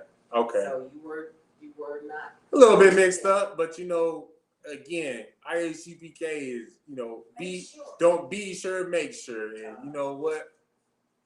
I did my part to to reflect the embarrassment of what happens when you don't do just that. Now, you know what I'm saying? But that being said, we're gonna go to we're gonna drop Micah, and we're gonna go to the book of Ecclesiasticus, chapter 12, and we're gonna start at verse 10.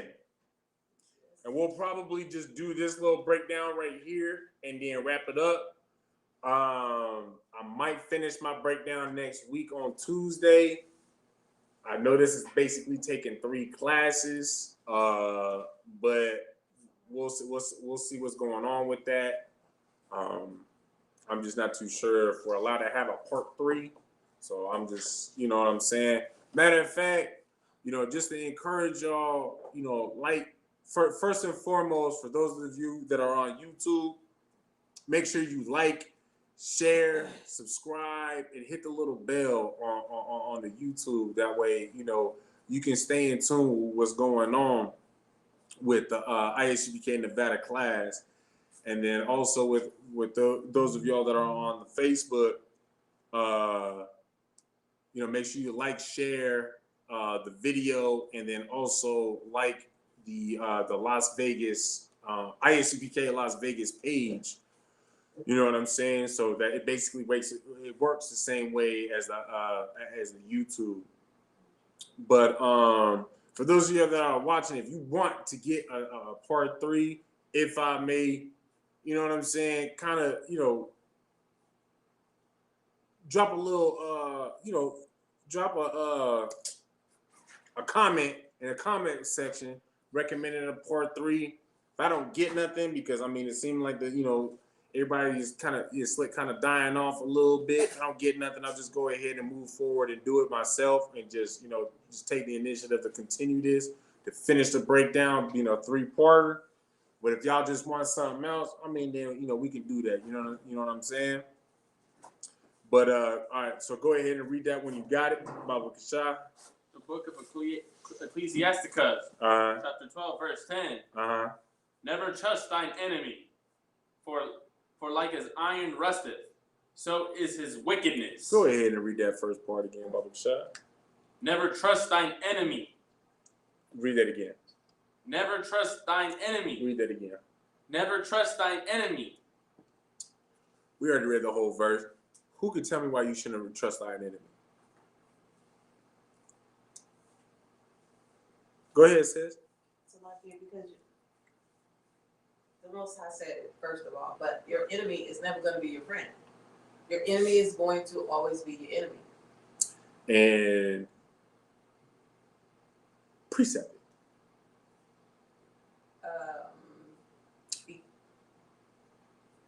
Go ahead.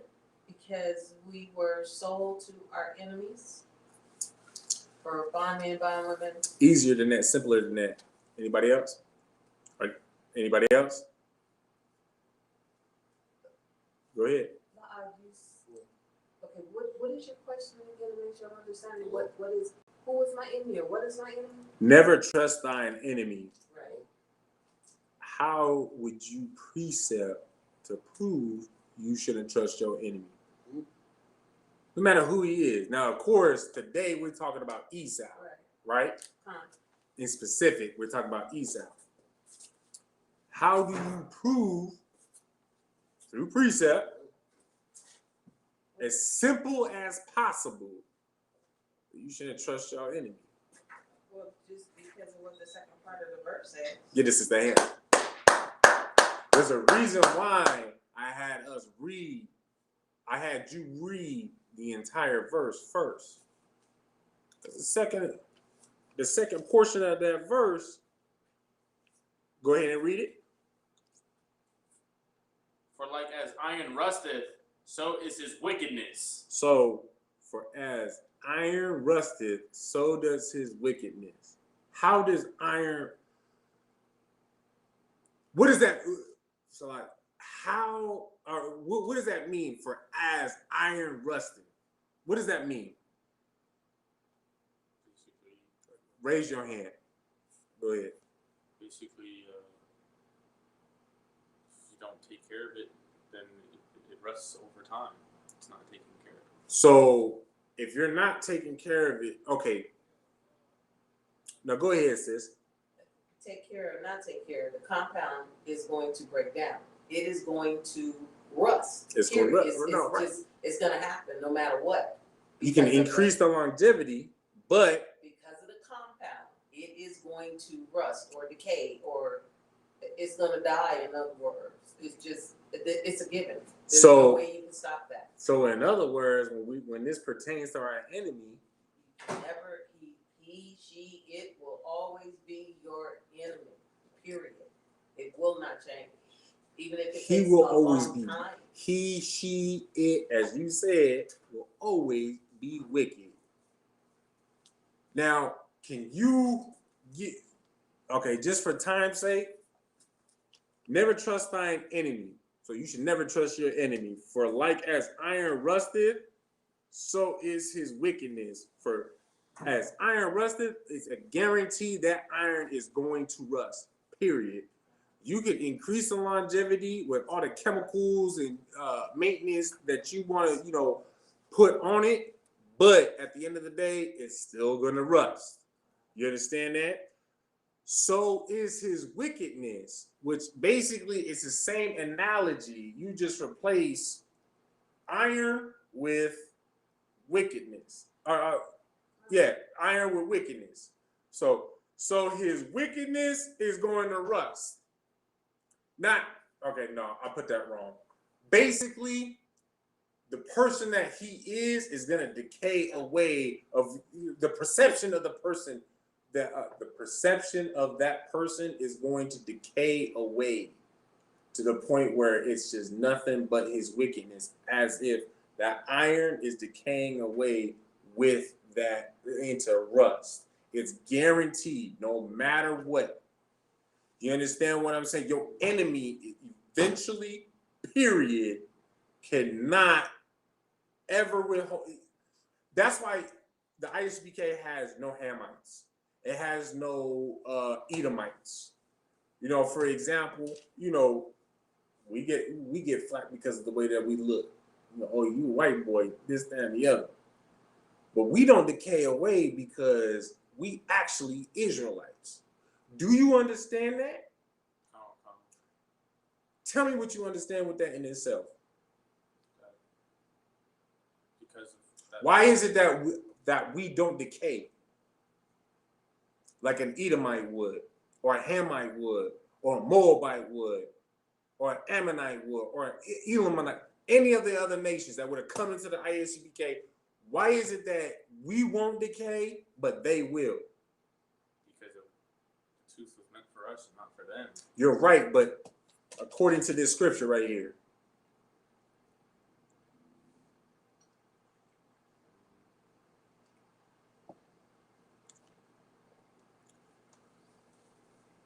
Okay, for time, sis, you want to give a crack? Salakia, so if I'm understanding the scripture right, your enemy's true nature is going to come out. It might take 10 years, 2 days, or whatever. It's the truth of the individual is going to come forward. Our truth is we are Israelites. That's our truth to our core. But the others, they may look it on the outside, but the truth of them is going to eventually come out. Like the iron is going to rust, no matter how much you care for it. It has a it has a life and a death time. It's going to rust. That's just how the chemical is going to break down. That person that is not an Israelite, that inner being is going to come out. If I may, example, you playing with your best friend Joey, you and Joey been friends for 10 years, Joey thinks you're a white boy, and then he found, you mean you a nigger? His true comes out. So, like the iron rust, the wickedness is going to come forth. It's just Exactly. time. That's beautifully put. That's exactly what I would have said, is that essentially the wickedness will come out. The wickedness of your enemy is going to come out. That's why we, if a Hamite or an Edomite swear up and down, I'm Israel, woo. Okay, come to class. Come to class, sit down. You know what I'm saying? Tune in with us.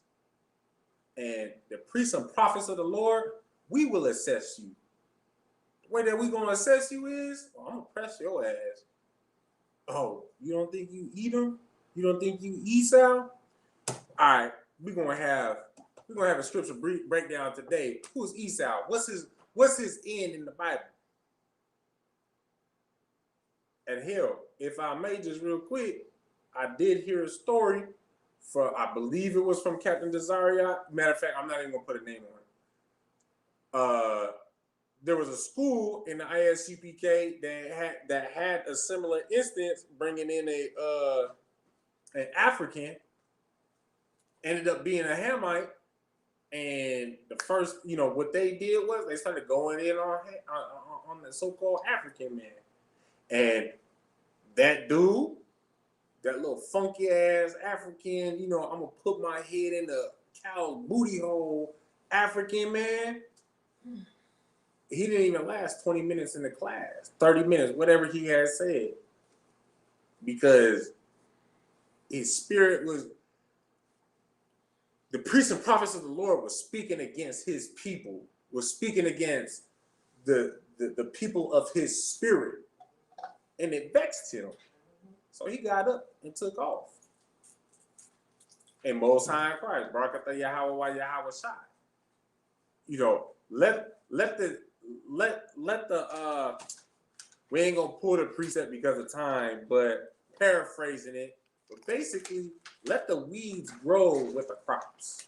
I know that's not what it actually says. It says something about the weeds with the taffs, or the taffs with the. There it is. The wheat and the tares. The water says the wheat and the tares. Let them grow together. Let them be raised up together and come together. But in due time, they're gonna reveal themselves. Why pull up both the roots when you just let them do their thing and you can figure out which one is which, what root they come from, what seed they come from, and then you can just pull the tariff. You understand? You know what a tariff is, correct? A tariff is a weed. It's a weed. So you can distinguish the two of them. All right, let's go ahead. Let's hit one more verse. Go ahead. Verse 11? Yes. Verse 11. Though he humble himself Uh-huh. and go crouching, yet take good heed and beware of him. And thou shalt be unto him as if thou hadst wiped a looking glass, and thou shalt know that his rust hath not been altogether wiped away. Who want to break that down for me? We're gonna break this down and then we're gonna wrap it. We're gonna wrap it up from here. Go ahead, sis. Salakia, if I'm understanding this correctly, the Karens. Everybody talking about Karen. Mm-hmm. Okay, so Karen would be one of these.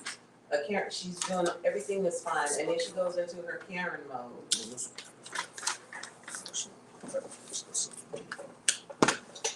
And after that, she apologizes.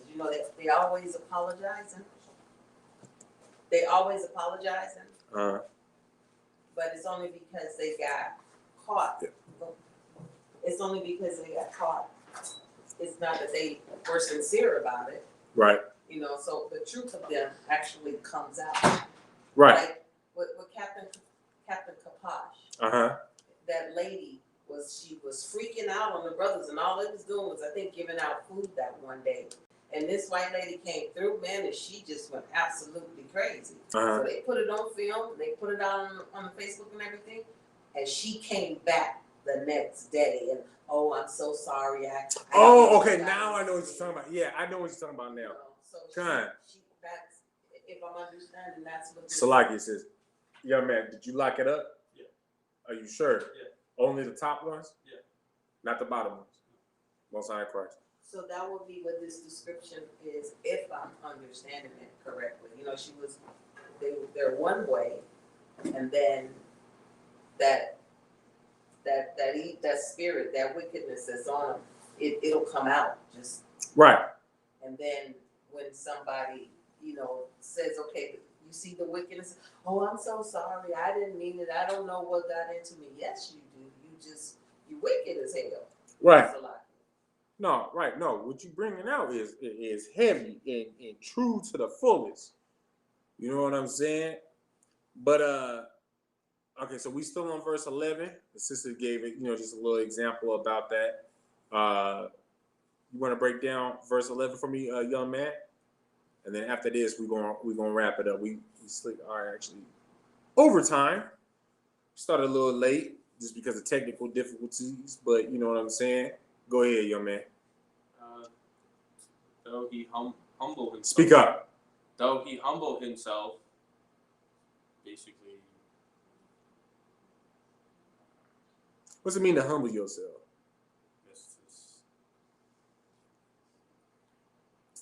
I know it means I can't think of it. All right, for time's sake, though he humble himself, though he makes himself small, though he makes himself meek and feeble, not necessarily feeble, but makes it seem in the context of this, though he makes himself seem like, basically small and feeble, fragile, like, man, like for example,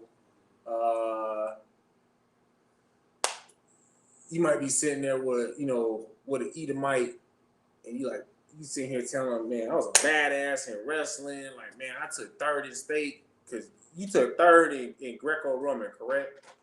Most High Christ. Man, he was like, man, I didn't get that far. Like, it is what it is. Like, I could get down, but like, I ain't all that good. You understand? Like, not trying to upbring himself, but at the same time, like, underselling. That's because, mind you, we dealing with a deceitful beast. So he might appear to be humble. He might, though he humble himself.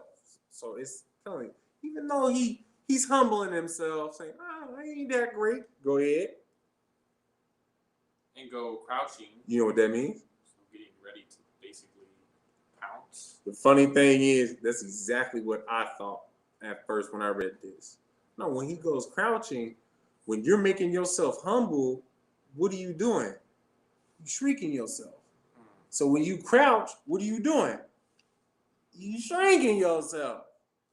Continuously making yourself smaller. It's basically emphasizing making yourself smaller and smaller.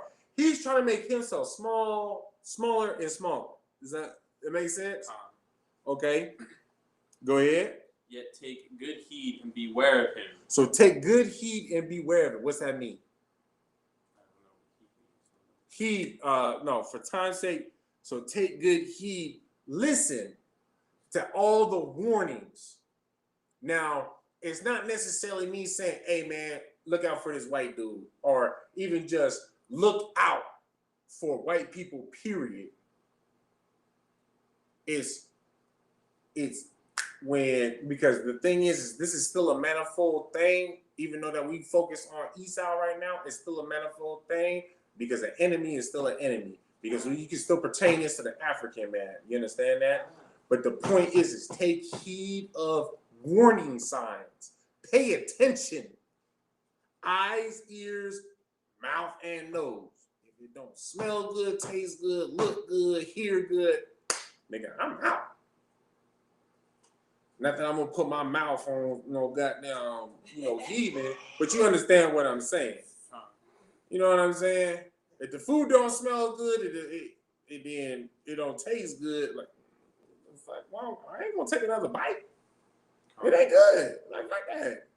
You know what I'm saying? So, yet take good heed. It's basically take good awareness. Heed is basically another word for awareness. You understand? Go ahead. And thou shalt be unto him. Oh, no. And yet take good heed. Read it from there. And beware of him. No. Read it from yet. Oh, okay. Yet take good heed and beware of him. And beware, be aware of him. Be aware of him. That's basically what it's saying. Take heed of your hearing, ears, mouth, eyes, and nose, and touch. All of it. The whole shebang. Be aware of it. And be aware of him. It's basically saying it twice. Be aware, be aware. That's what that just said. You understand? Read on. And thou shalt be unto him as if thou hadst wiped a looking glass. So you got a looking glass and it was blurry, right? But then if you are being aware, you wipe that motherfucker, then it's I see everything. Your ass out there being a pirate looking for that booty, but then you find out, nope, I ain't going to that island. I ain't fucking with them people. I'm not dealing with them people. The booty over there. Because the Israelites got all the booty. And I don't mean, I do. Salaki.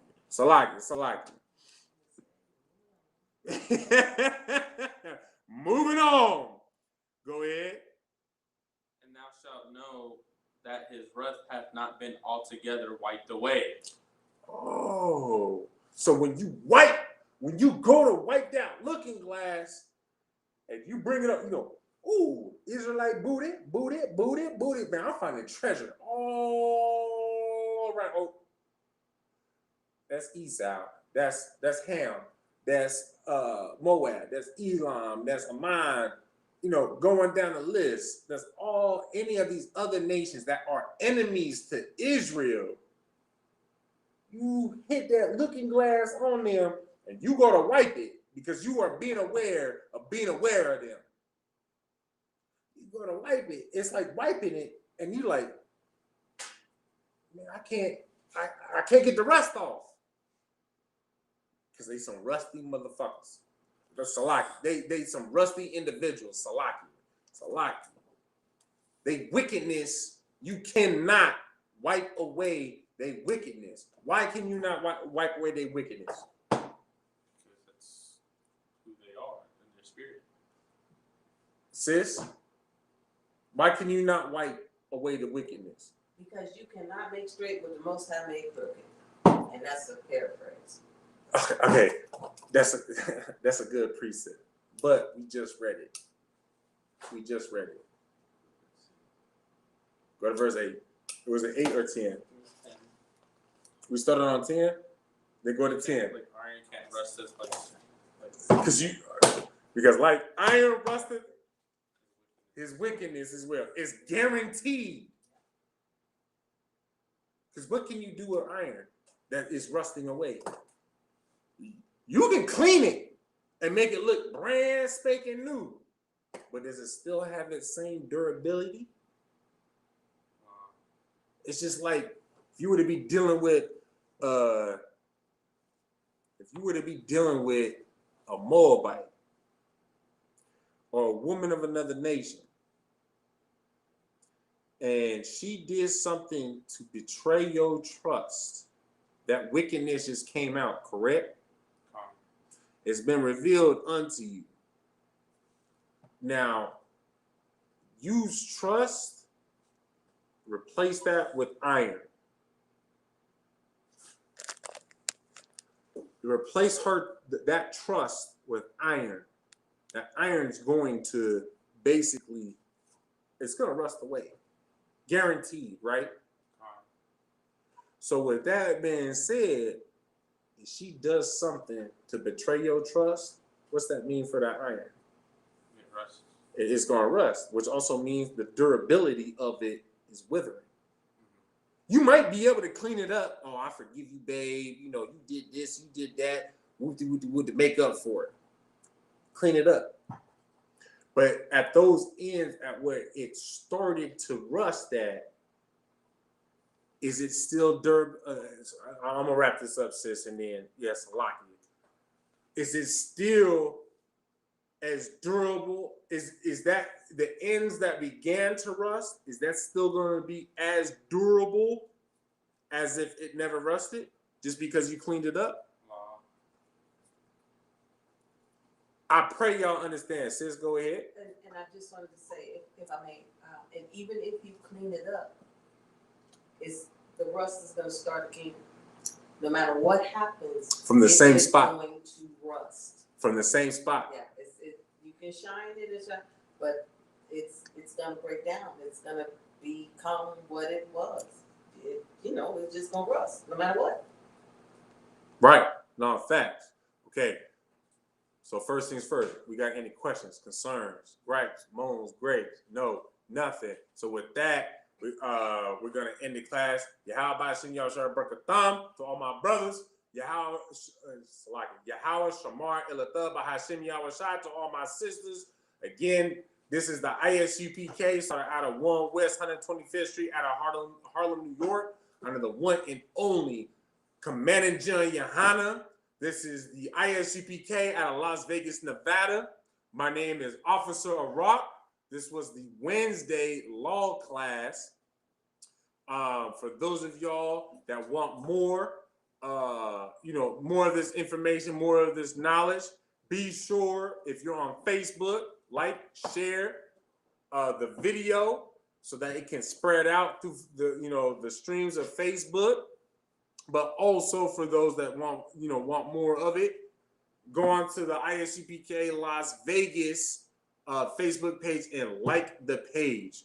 And then for those of y'all that are on the YouTube page as ISUPK Nevada, make sure that you give a thumbs up and also share the page. And if you want more videos to be up to date with all of it, make sure that you hit the little bell alert button. And with that, shalom, Israel.